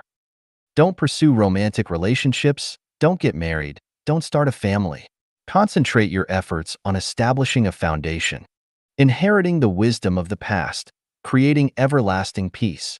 Listen to the teachings of Jesus Christ, respect the Dharma of Shakyamuni Buddha, embrace the spirit of the Prophet Muhammad, and adopt the thoughts of the Taoist Saint Laozi. Regardless of how dark the world becomes, how fickle people's hearts are, how bleak the future appears, and how others may comment, dedicate yourself to unifying the world and ensuring the well-being of all people, allowing everyone to enjoy the blessings of life. Strive to make everyone possess everything while having nothing, and work hard to provide everyone with a means of livelihood. Regard labor as the foremost necessity of life. Adhere to this principle. The image of laborers is the most beautiful. Labor is the source of joy and happiness. Laborers possess the finest qualities. Engage in diligent work every day, create, and never allow yourself to be idle. Abandon laziness. Abandon getting something for nothing. Abandon seeking comfort and despising hard work, and abandon seeking quick gains. Sing the praises of all laborers in the world. Embrace unconventional thinking and indulge in wild imagination. Reversion is the action of the Tao. When the majority moves west, quickly move east. When the majority flock to the cities, quickly go to the countryside. When the majority prioritizes pragmatism, quickly prioritizes ideology. Whatever the majority criticize, quickly sing its praises, and vice versa. Distance yourself from money, power, fame, and profit, including distancing yourself from the wealthy, influential, famous, and powerful. Get closer to the most ordinary and common laboring masses. Reverse all the perspectives on life, values, worldview, outlook on life, and moral outlook that human society has established, and establish anew the 5 outlooks necessary for the highest level of civilized society. Then, you will discover the scenery of, just as the weary traveler despairs of finding a road, lo, A village appears, and the shade of willows and riotous flowers beckon. The path has been paved for you, and the future is definitely more beautiful than you imagine. If you find my words reasonable, follow the path I have laid out. If you think I am talking nonsense and misleading you, then continue the path you believe to be correct. 性的神力和魔力 The Power and Magic of Sex. Xiefeng. March 31st, 2021. Edited by Chanyuan. In the Bloodstream Sermon, Patriarch Bodhidharma said, "Nature, same as sex in Chinese, is Buddha. What propels society forward is sex. The universe is a dance of sex. The fulfillment of sex is the fulfillment of life and the fulfillment of the universe. In order for a person to become immortal, achieve enlightenment, and become divine, they must attain the fulfillment of sex." From the principle of Taiji, every life is polarized, either masculine or feminine. Only when the masculine and feminine unite can life become complete. The power of sex is immensely strong. It is impossible to transcend sex. It is self-deception. Sex possesses divine power and demonic power, which humans cannot control. Forcing control over sex will distort it and lead to sexual deviance. When sex is liberated, the world becomes peaceful, people become harmonious, and society becomes balanced and stable.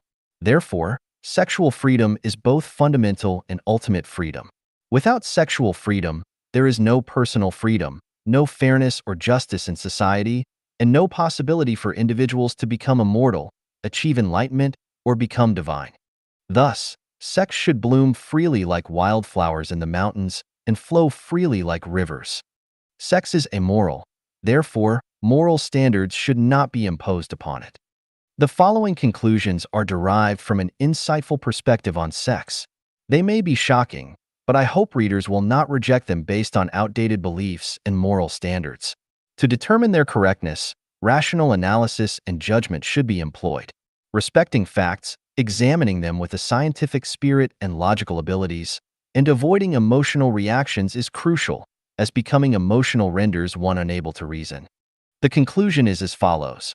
Regarding anyone's sexual life and behavior, no matter how strange, bizarre, even absurd, or how promiscuous, licentious, immoral, or even deviant it may seem, as long as it does not harm others or society, as long as it is not forced and is willingly embraced by those involved, it should be tolerated and should not be condemned or even criminalized.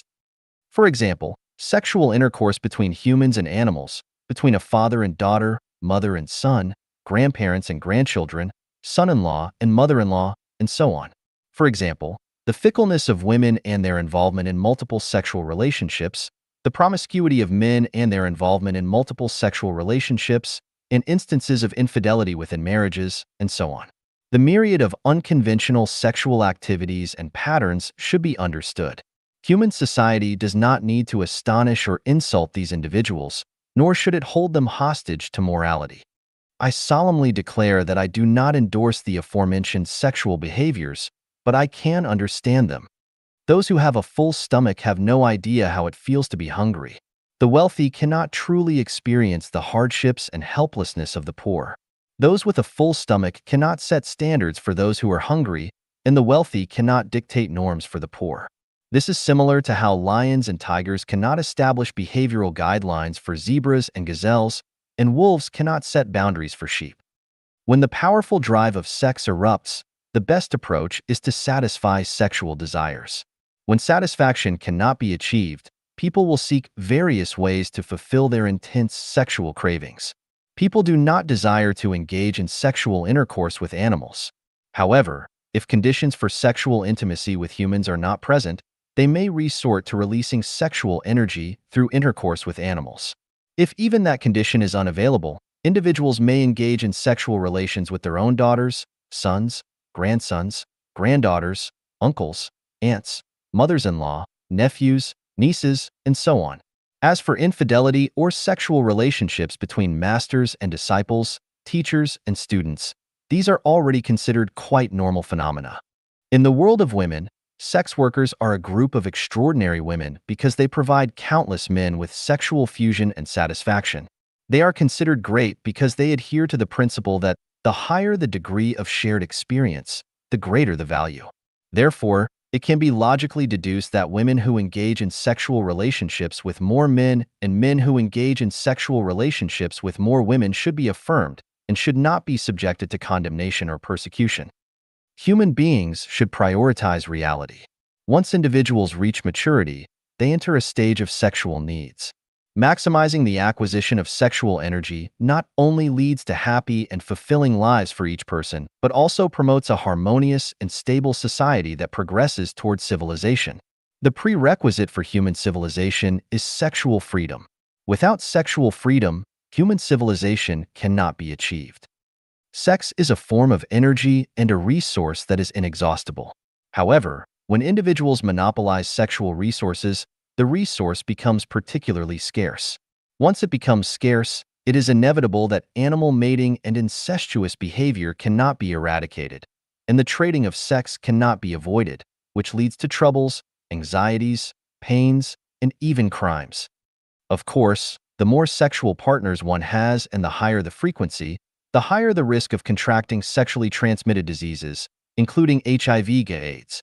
This negative consequence can be addressed through a program, such as requiring sexual health certificates for sexually mature individuals. This is achievable.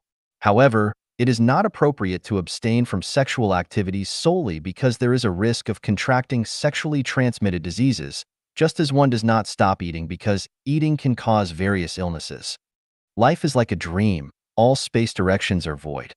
We should have full experiences and live our life to the most so that we won't have regrets when we leave the earth. Being satisfied and dying blissfully is better than being consumed by worries and regrets. 一求64智论人类生存模式 One Earth, 64 Systems. On the Mode of Human Survival. Xiefeng. April 13th, 2021. Edited by Chanyuan. Inspired by the concept, One Country, Three Systems of Mr. Li Liangbin, who is from Jinshi Province, let us explore the future mode of human survival. The most ideal life mode for humanity in the future is the Xiefeng-style communism.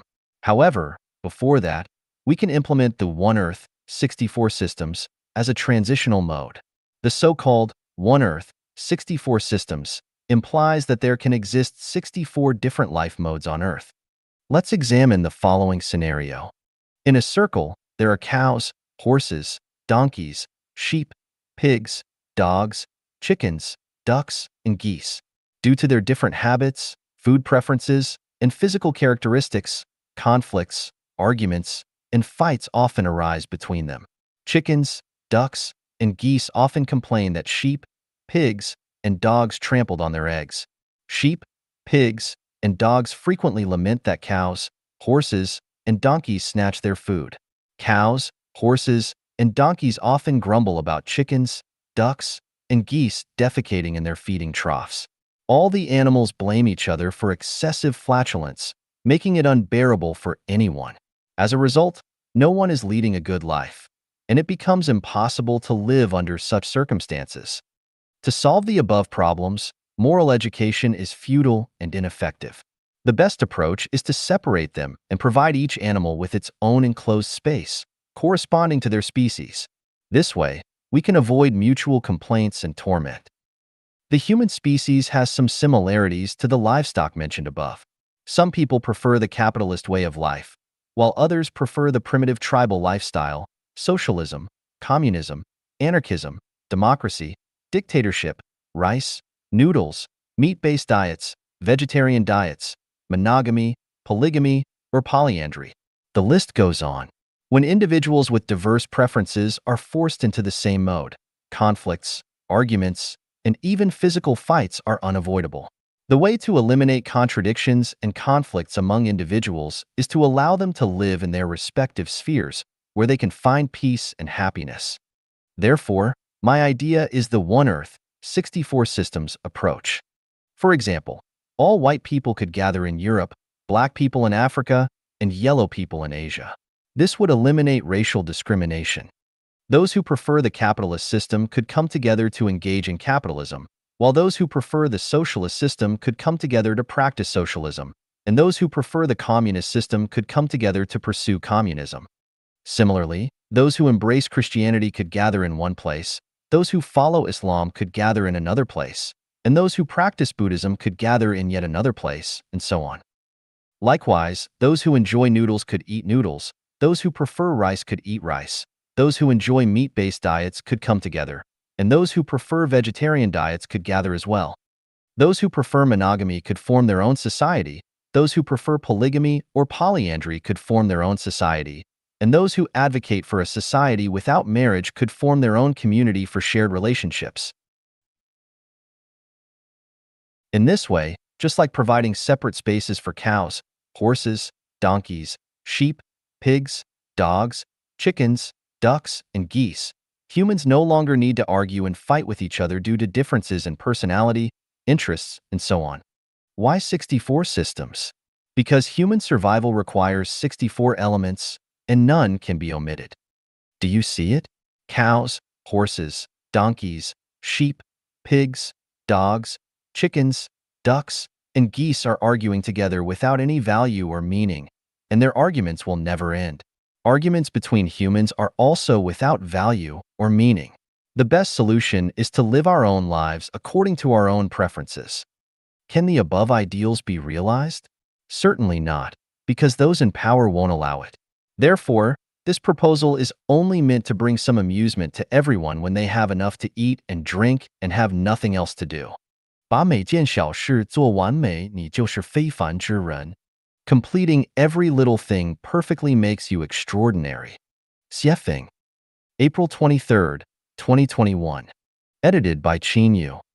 As someone in their 60s, I have some life insights and experiences to share with young people, which will undoubtedly benefit you greatly. The most valuable insight and experience from my half-century of life is that by completing every little thing you do perfectly, you become an extraordinary individual, and your life path will only grow wider as you continue. What are the small things you should strive for perfection in? The answer is that every small thing you do each day should be worth doing perfectly. Here are some examples. When interacting with others, whether serving or cooperating with them, always make an earnest effort to bring joy and satisfaction to others.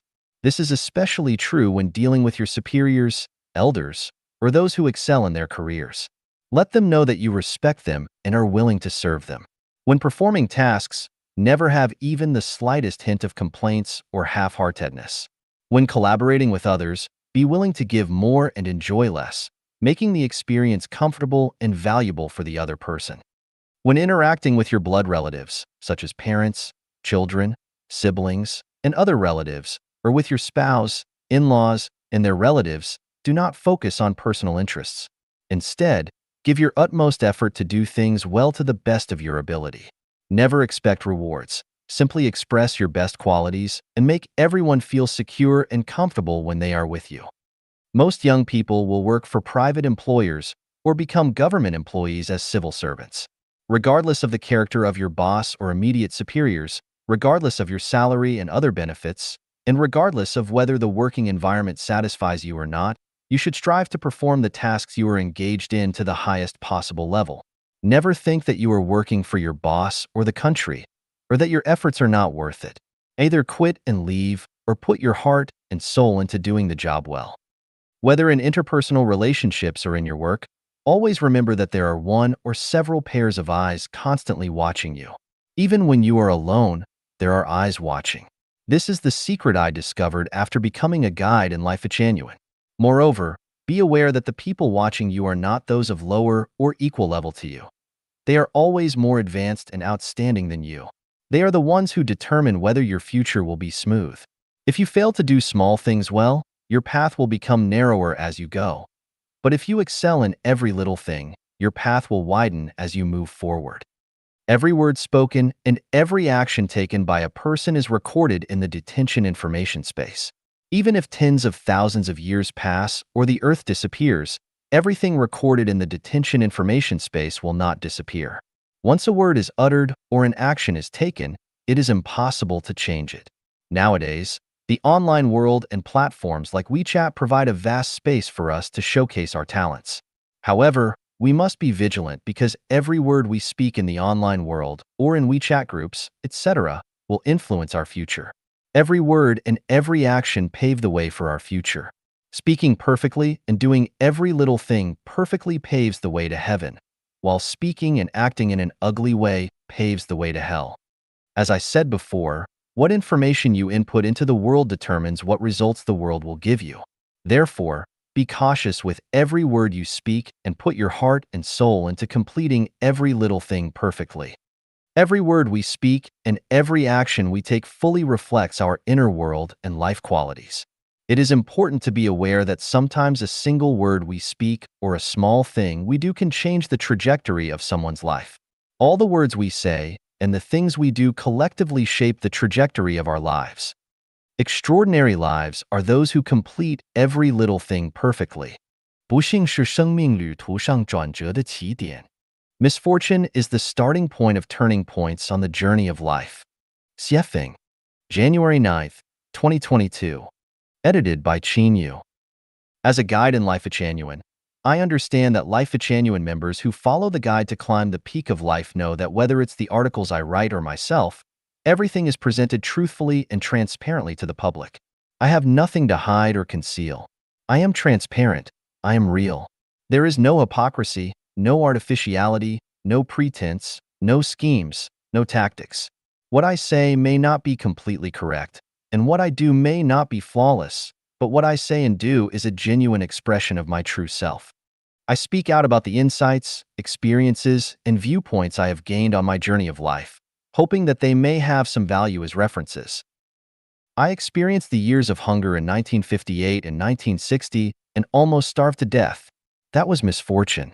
However, the result of this misfortune is that I have found every meal I eat in my life to be delicious, whether it's the sour taste of Northern cuisine, the spicy taste of Central cuisine, or the sweet taste of Southern cuisine. Whether it's Chinese, Western, or African cuisine, they are all enjoyable. This is because I have a belief in my heart that simply having enough food to fill our stomachs in life is happiness. In 1980, I studied at Zhangjiago Geological Technical School, specializing in being a fitter. During one semester, I was assigned to the automotive repair workshop to learn car mechanics. The master had 2 apprentices, and one day the master asked his 2 apprentices to let me practice driving by taking the car to the school playground. The older apprentice explained to me how to operate the car and then got out of the car. However, the younger apprentice grabbed the steering wheel and started the car, practicing without ever letting me drive. During the practice, students from the fitter class and mechanic class came to the playground for physical education, and the younger apprentice was driving in a reckless manner. It was unfortunate for me that the younger apprentice didn't let me drive, but this misfortune, every time I think of that scene sitting in the driver's seat on the school playground, watching the younger apprentice nervously practicing driving, I am grateful that fate didn't let me drive that day. If the person holding the steering wheel had been me instead of the younger apprentice, I could have driven and hit many classmates, with terrible consequences. I might have been born with the qualities to become an official. During my primary school, middle school, technical school, college, and the first semester of university, I was almost always the class monitor. At the age of 18, I became the deputy secretary of a brigade managing 11 production teams. In 1984, I was designated as the director of the 3rd echelon in the geological hydrology 3rd team. In 1988, I was designated as the principal of a school for children of employees in the Geological Bureau. In 1992, I was designated as the director of a prospecting machinery factory. Unfortunately, I messed up all these positions because I didn't take those official positions seriously. Looking back today, this misfortune was actually a great blessing. If I had become an official at the time, according to what my wife said in 1993, I would have already been the governor of Gansu province. If that were the case, there would be a 90% chance that I would have become a corrupt official and could have ended up in prison. Even if I didn't end up in prison, my name would certainly be infamous throughout history. In 1994, while I was abroad, the official's vehicle broke down. I was asked to drive it to Blavoy, more than 200 kilometers away, for repairs. As I was the translator, no one else could handle it. The owner of the repair shop was a white person who said it would take 3 days to fix the car. So I handed the car over to the repair shop and returned to the base. However, that evening, I was subjected to the official's insults. He wanted me to fix the car and bring it back the same day. Faced with such irrational treatment from my superior, I quit on the spot. This unfortunate event led me to leave the system I had finally entered. Later, I started my own business and embarked on the path of self-reliance. Thanks to the irrational insults from the official, I finally found my path to freedom. At a time when there were very few private cars in China, I already had a sedan and a van, and I was living in a spacious villa with a front and backyard and a swimming pool. I employed 2 people to maintain the garden and clean and wash clothes for me. Over 20 years ago, I had a car accident, an unfortunate event. However, it was that car accident that became a major turning point on my journey of life, completely changing the trajectory of my life and leading me onto the way of the greatest creator, finding the way to heaven. In China, due to the establishment of Life at Chanyuan and the second home, I faced suppression from the government. Over 10 communities were destroyed. This was misfortune. But precisely because of these misfortunes, I was pushed to Canada. In Canada, the land is vast, and I live on 40,000 square meters of private land. According to my friends, where I live is a mansion with 10 bathrooms, 2 washrooms, and 6 showers. I enjoy a peaceful, harmonious, and secure heavenly life. From the aforementioned unfortunate events, what have we realized? In fact, when we encounter unfortunate events, we feel anxious, suffer, worry, and even become resentful. However, in most cases, misfortune is precisely the turning point in life. It is truly said, good fortune lies within bad and bad fortune lurks within good. When we understand this, when faced with misfortunes on the journey of life, we face them calmly, accept them willingly, and may even secretly rejoice. Therefore, when misfortune befalls us, we must remain calm, not panic, not go mad, not complain, and certainly not become angry. As long as we are alive, we can await the day when the clouds disperse and flowers bloom. The members of Life at Chanyuan all know that when I lost sight in one of my eyes, everyone worried about me. But I smiled and declared, haha, from now on, I can see everything clearly with just one eye. Since the day I began losing my eyesight until today, I haven't really cared about the loss of one eye. Who knows whether it is a good thing or a bad thing? When the Chinese government released a video message calling the second home created by Life at Chanyuan an evil community, I laughed and felt delighted all day long. How marvelous! Darkness curses the light, and the light becomes even brighter. Calling me Xiefeng, evil only serves to prove that it is a case of thieves crying, "Catch the thief." As a result, the status, value, and significance of Life at Chanyuan in history will shine even more brilliantly, and future generations will have profound respect when they hear about Life at Chanyuan. When numerous unfortunate events occur on the journey of life, congratulations! The gates of heaven have already opened for you. Misfortune is the starting point of turning points on the journey of life. Please cherish misfortune. 仇富必将贫穷. Hating the wealthy will lead to poverty. Xiefeng. January 12, 2022. Edited by Chanyuan. Philosophy tells us that the principle of unity of opposites is universal in the universe. For everything, there exists something that is its opposite. If there is an up, there must be a down. If there is beauty, there must be ugliness. If there is wealth, there must be poverty, and so on. This existence of opposites is not only reflected in the external world, but also within ourselves. It means that within the same person, there can also be opposing aspects. For example, if you dislike wearing clothes, then you can only be naked. If you dislike the truth, you can only live in falsehood. If you dislike men, you can only become a woman. Therefore, if you hate the wealthy, you will inevitably head towards poverty. From this, we discover a pattern. Things tend to move towards their despised opposite. Based on this pattern, we can draw the following conclusions. If you hate heaven, you will move towards its opposite, hell. If you hate hell, you will move towards its opposite, heaven. If you despise landlords, capitalists, and the wealthy, then you will move towards being a poor farmer, a wage laborer, or a beggar. If you despise violence, you will move towards peace. Likewise, if you despise peace, you will move towards violence. If a country eliminates all the rich people, that country will inevitably move towards poverty. If a country despises civilization, it will move towards ignorance and backwardness. If all members of a nation respect, admire, and protect the wealthy, that nation will move towards prosperity and strength. On the contrary, if everyone discriminates against, insults, and suppresses the wealthy, that nation will move towards poverty, backwardness, and weakness. Likewise, if a nation, a country, despises nations and countries that are wealthier and more civilized than itself, that nation and country will inevitably move towards poverty, isolation, backwardness, ignorance, and barbarism.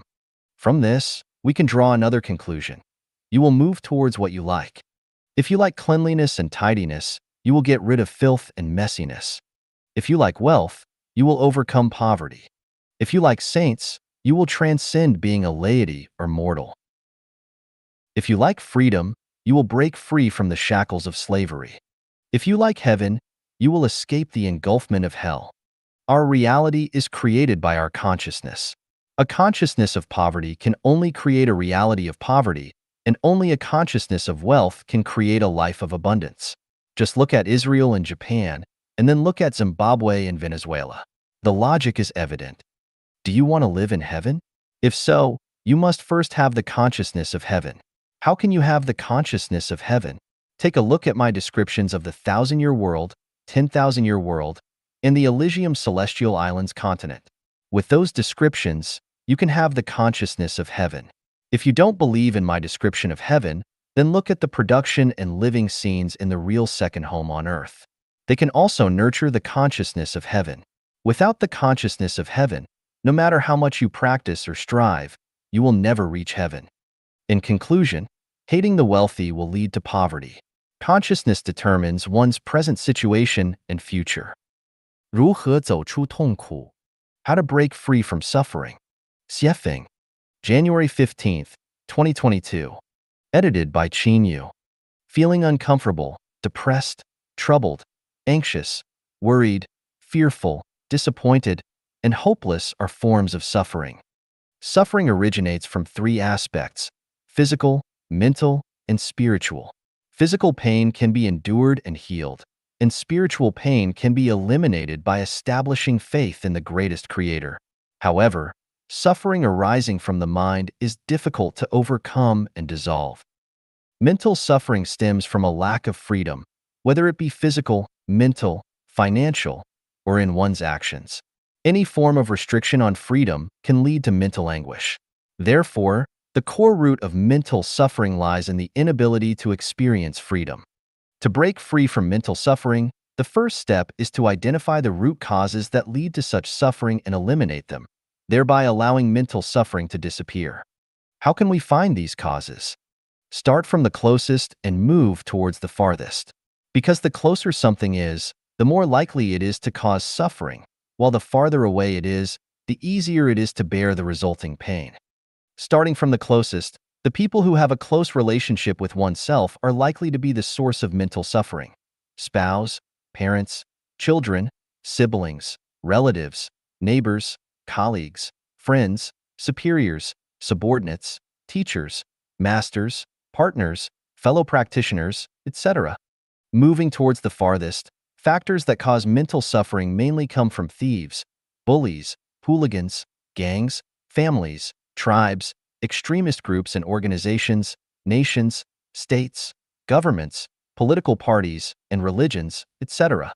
For example, restrictions on physical freedom mainly come from marital relationships, restrictions on mental freedom mainly come from political parties and religions, restrictions on financial freedom mainly come from relatives and market monopolies, and restrictions on freedom of movement mainly come from the machinery of the state. When faced with suffering, moral education and preaching from sages and religious doctrines hardly have any effect. Spiritual practices and inspirational quotes may temporarily numb the pain. So-called spiritual cultivation and chicken soup for the soul are merely scratching the surface, and the fundamental solution lies in rebuilding the order of human production and life. The measures and pathways to completely eliminate individual and human suffering are as follows. Eliminate marriage and dissolve families. Political parties should not be involved in government management. Religion should not participate in government affairs. Open borders among countries and allow people to freely move and migrate. Promote the production and life mode of the second home of life Chanyuan. All global citizens move towards the era of life Chanyuan. I have prepared the path for the happiness of all humanity, from theory to practice. The future form of human society will neither be a legalistic form like the United States nor a rule by man like China. Instead, it will be a holographic way guided by saints and managed by sages. At that time, the state of society will be, the talented will be put to good use and the whole world will be one family. No one will pocket anything found on the ground and doors are not bolted at night. The young being well educated and the old being looked after properly, people fully display their talents, and resources are fully utilized. Everyone fulfills their responsibilities, living in peace and prosperity. The world will be harmonious, with favorable weather conditions, thriving industries, wealthy and abundant, and suffering will disappear forever from now on. 走出思维迷思一 How to Break Free from Mental Fallacies, Part 1. Xiefeng, March 2nd, 2022. Edited by Chanyuan. Those who focus on the outcome of life are the most unfortunate, while those who enjoy the present are the most carefree. Many people tend to weigh the pros and cons, look ahead, and consider all the possible obstacles and difficulties before making plans or decisions. I want to say that this is a mental fallacy and a mindset that leads to a pessimistic life. For example, if a couple planning to get married knows that they will divorce 10 years later, they might choose not to get married at all, and even if they do get married, their days will not be as sweet. On the other hand, if they are unaware of the future divorce, they can experience a period of sweetness and enjoy a wonderful time during their love and marriage. Suppose Life Chanyuan had informed all the Chanyuan celestials before creating the second home that no matter how many communities we build, they will eventually be destroyed by the government. In that case, would Chanyuan celestials still have the enthusiasm and passion to create numerous communities? Would they still put meticulous effort into building beautiful and magnificent communities? Of course not. If the results were not revealed in advance, Chanyuan celestials would wholeheartedly and passionately create communities, even if they were eventually destroyed. What would be the significance in that? Now I ask, are there any Chanyuan celestials who regretted their decision to participate in the creation of communities? I speculate that there isn't a single one. Why is that? It's because we have experienced a way of life that 99% of humanity has never experienced during the process of creating communities. Through first-hand experience, we have come to know the existence of the 1,000-year world, and from there, we can deduce the existence of the 10,000-year world and the Elysium Celestial Islands continent. At the same time, we have experienced true happiness, joy, freedom, and bliss.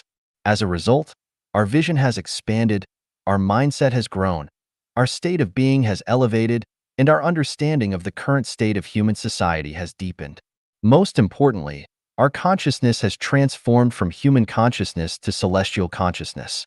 This is a leap in life, a transformation, and an adventure on the glorious journey of life. Therefore, I speculate that no Chanyuan celestial regrets immersing themselves in the life of creating communities. Therefore, we come to a thinking conclusion. Engage in life, engage in creation, but do not dwell on the difficulties that may arise during the process, and do not ponder over the outcome, because the outcome is within the process itself. If the process is beautiful, life will be more meaningful, and the result of life is bound to be beautiful. So, do not pursue the outcome of life, for the outcome of life is death. What we pursue is the result of life. When life is elevated, no matter how the process of life unfolds, it will be meaningful and valuable. Even if the government repeatedly destroys the communities we have built, we have already obtained what we were meant to obtain and will never regret it. Look at the historical figures. The outcomes of their lives are almost always unfortunate. Knowing that life can be unfortunate, yet people in the present still passionately strive, struggle, worry, suffer, laugh, and cry. This grand drama of life on the stage continues to play out without any novelty. Those who understand this truth live extraordinary, romantic, carefree lives, while those who do not understand this truth not only lead unfortunate lives, but also face even more unfortunate outcomes in life. This is called awakening, also known as enlightenment. 走出思维迷思2. How to break free from mental fallacies, Part 2. Xiefeng. March 3rd, 2022. Edited by Chanyuan. Life shines in attachment, while life perishes in attachment. Merging life and life into one is a mental fallacy in life. Life is merely a brief moment in the journey of life, but the unfolding of this fleeting moment determines the scenery of the next journey. Due to the lack of understanding about the mysteries of life and time, people mistakenly take life as the entirety and ultimate meaning of life. Consequently, they perform tragic dramas on the stage of life. The material world is the manifestation of the non-material world, and life is but a manifestation of life. When people are captivated by the appearance of the material world and become attached to the pursuit of material wealth, status, and fame, they miss the opportunity to uplift life and, in turn, sow the seeds of negative consequences. When a fish freely roams in rivers, lakes, and seas and discovers delicious bait, it rushes up and swallows it in one gulp, losing its freedom and becoming a meal on the angler's chopping board. Similarly, when people relentlessly strive for material wealth, power, status, and honor, and eventually satisfy their desires, they are like fish that have swallowed the bait without realizing it, indulging in self-satisfaction. However, they have already become the meat on the devil's chopping board. Not to mention historical and foreign figures, let's take a look at the individuals in modern and contemporary China who have gained fame in the fields of wealth, power, and honor. Aren't they all fish that have swallowed the bait? Now, look at ordinary people. How many of them have been or are still madly devouring the bait like fish?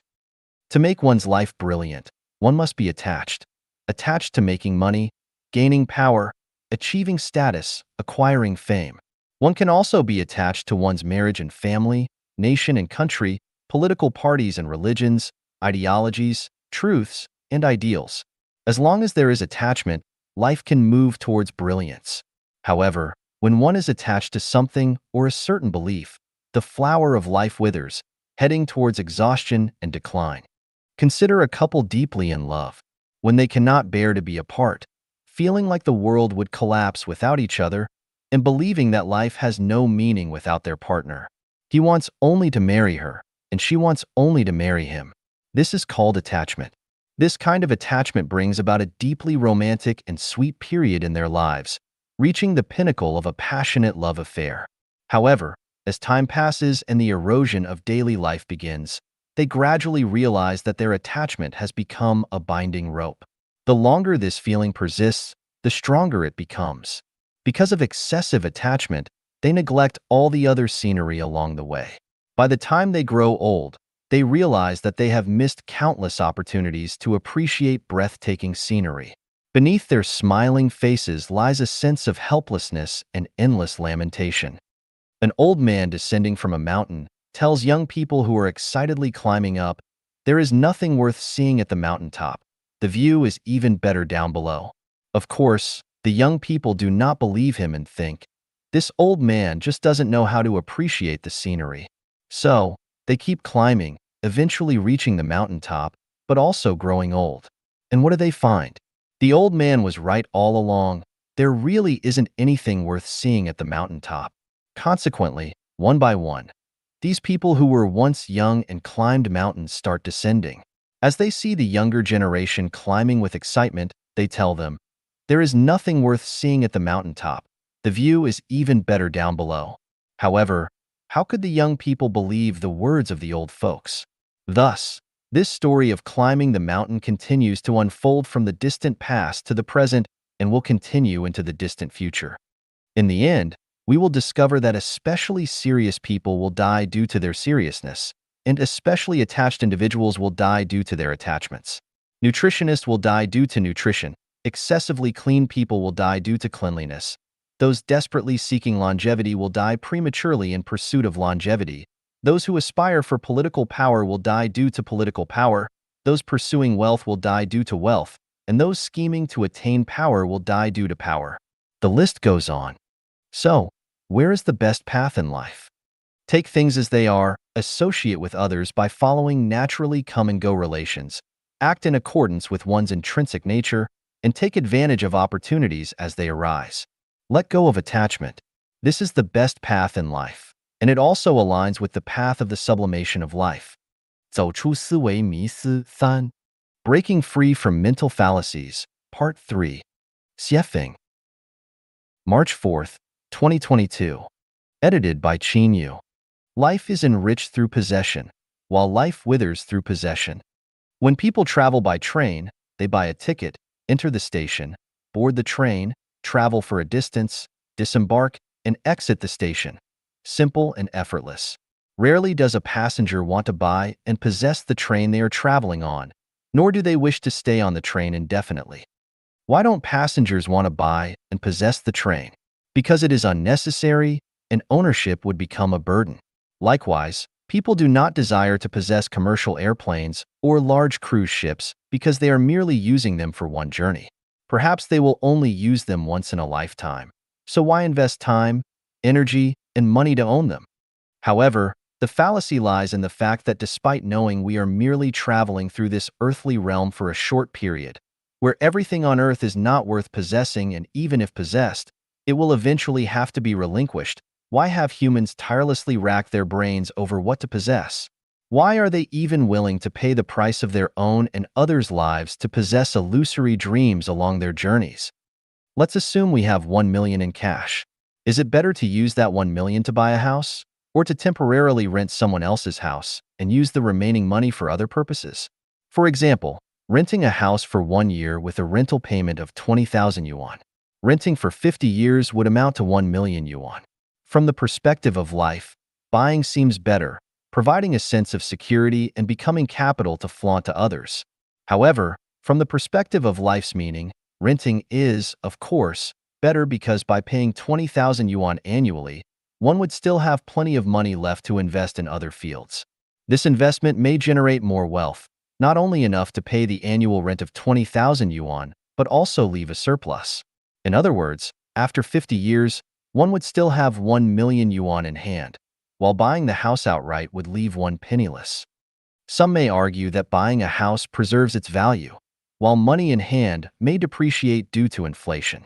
However, this is also a fallacy.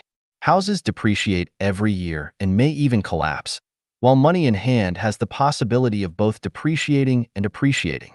Therefore, we do not analyze or speculate on these contingent factors. What we are analyzing now is whether a possession is worthwhile. The mistaken belief of striving to possess something is a human fallacy, also the root cause preventing humans from living a heavenly life. People feel secure when they possess something. It satisfies not only their practical needs, but also their psychological desires. Consequently, the goal of their entire lives becomes to possess more: land, houses, cars, status, wealth, honor. Moreover, they desire to possess people, such as in a marital relationship, where each claims ownership of the other. This is my man, this is my woman, this is my child, and so on. If you were to ask someone, "What do you possess?" and they answer, "I have a villa and a luxury car. I own a company and a business. I have 200 acres of land. I have 30 cows. I have an iPhone," people would look at them with envy, respect, and even admiration. However, if the answer is, "I have nothing," people would look at them with disdain, contempt, and even scorn. When the mistaken view of life, and values becomes a general principle for the masses, mistakes turn into correctness, fallacies turn into truth, and heaven turns into hell. When a person dedicates their lifetime and energy to possessing more and more things, they lose the qualifications to appreciate the artistic charm of life and obtain a ticket to heaven. Heaven is heaven precisely because every life possesses nothing. It is a state of having nothing. Paradoxically, it is because every life possesses nothing that it achieves the result of possessing everything. When we possess something, we feel secure, and the more we possess, the more fulfilled our lives become. Our vanity attains maximum satisfaction. However, precisely because of our possessions, we are alienated from heaven, and this is the withering of life. 人生八悲, the 8 sorrows of life. Xiefeng. April 3rd, 2022. Edited by Chanyuan. Ancient wisdom states that there are three great sorrows in life: losing one's father in youth, losing one's wife in middle age, losing one's child in old age. I do not fully agree with this viewpoint. First, these three sorrows seem to be unrelated to women themselves. Second, these sorrows are not inherent but are created by human cognition and culture. My perspective on the sorrows of life is as follows. First sorrow, lack of maternal love in infancy. Second sorrow, lack of playmates and insufficient opportunities for joyful play during childhood. Third sorrow, lack of guidance on being a human during adolescence. Fourth sorrow, lack of love and the absence of establishing beliefs during youth. Time and energy are expended on the pursuit of marriage, family, and materialistic desires, including food, clothing, shelter, and transportation. Fifth sorrow, stumbling in midlife. Sixth sorrow, being abandoned by family in old age. Seventh sorrow, learning the Bible in adolescence, Buddhist scriptures in youth, and the Quran in old age. Eighth sorrow, delving into cultivation methods and techniques, supernatural abilities, and metaphysics. If one of these sorrows exists, life will be filled with regrets. If two sorrows exist, life will be filled with resentment. If three sorrows exist, life will be filled with pain. If four sorrows exist, life will be filled with defeat. If five sorrows exist, life will be filled with chaos. If six sorrows exist, life will be filled with hatred. If seven sorrows exist, life will be filled with suffering. If eight sorrows exist, life will be a prison. I have the supreme method that can resolve these 8 sorrows. By following this method, the sorrows can be overcome. 与其道德说教，不如更换程序. Instead of moral preaching, change the program. Xiefeng. June 25, 2022. Edited by Chanyuan. Program development always surpasses moral preaching. In the 18th century, England transported convicts to Australia to alleviate domestic prisoner overcrowding and develop the country. The British government hired private ships to transport the convicts. Prior to departure, the ship owners were paid by the government based on the number of convicts on board. In order to maximize their profits, the captains crammed as many convicts as possible onto the ships, resulting in overcrowded cabins with poor air quality. Since the ship owners had already received their payment, they disregarded the life and death of the convicts. As a result, the death rate on these ships reached as high as 12%. One ship, for example, carried 424 convicts, of whom 158 died during the voyage. To reduce the mortality rate, the British government dispatched government officials on each ship to supervise the transportation process. They also set mandatory standards for the convicts' living conditions and provided doctors to accompany them. What happened next? In pursuit of their own interests, the ship owners bribed the supervising officials and doctors. Those who refused to accept bribes were either thrown into the sea or killed by other means. Consequently, the death rate among the convicts remained high. Eventually, the government changed the payment procedure. Instead of paying based on the number of convicts boarded, they started paying based on the number of convicts safely delivered to Australia. As a result, the ship owners made every effort to protect the lives of the convicts, improve their diet and living conditions, and actively seek medical treatment for them. Consequently, the convict mortality rate dropped from 12% to 1%. This is the effect of changing the program. If a certain state is persistently bad, then one should not rely on moral preaching to solve the problem. Instead, consider changing the program. Once the program changes, the state of chaos immediately disappears. For example, in the matter of elderly care, there are moral expectations for children to dutifully care for their parents, with sayings such as, "Filial piety is the foremost of all virtues." However, what has been the situation for thousands of years? Despite loving parents having been around since ancient times, who have seen filial children? Since this is the case, why not change the program for elderly care?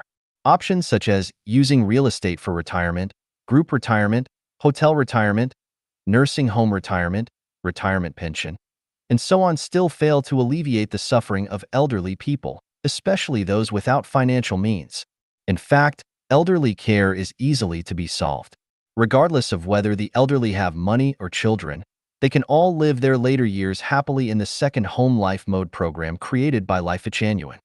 Another example is the issue of marital relationships. Few people have been able to handle marital relationships well over thousands of years, and the problems and pains that arise from managing these relationships are too numerous to list. So why get married and start a family?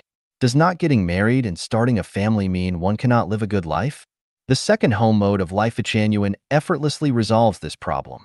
In this mode, there are no marital relationships, and without marital relationships, the troubles and confusions caused by relationship management disappear. By changing the program, the worries and pains are eliminated. Similarly, in the realm of raising children, reality reminds us that due to the flawed perspectives on life held by the majority of parents themselves, the values, life, and worldviews they pass on to their children remain incomplete. This brings endless confusion and setbacks on the journey of life for the next generation. Therefore, raising children in an environment where they are nurtured and educated by perfect teachers in their spiritual realm frees parents from the labor of raising children and allows children to establish correct values from a young age. Life at Chanyuan has successfully proven this through 10 years of practice. Regarding the issue of funerals, people now say they can't afford to die. Why can't they afford it? Because burial plots are expensive and funeral costs are too high.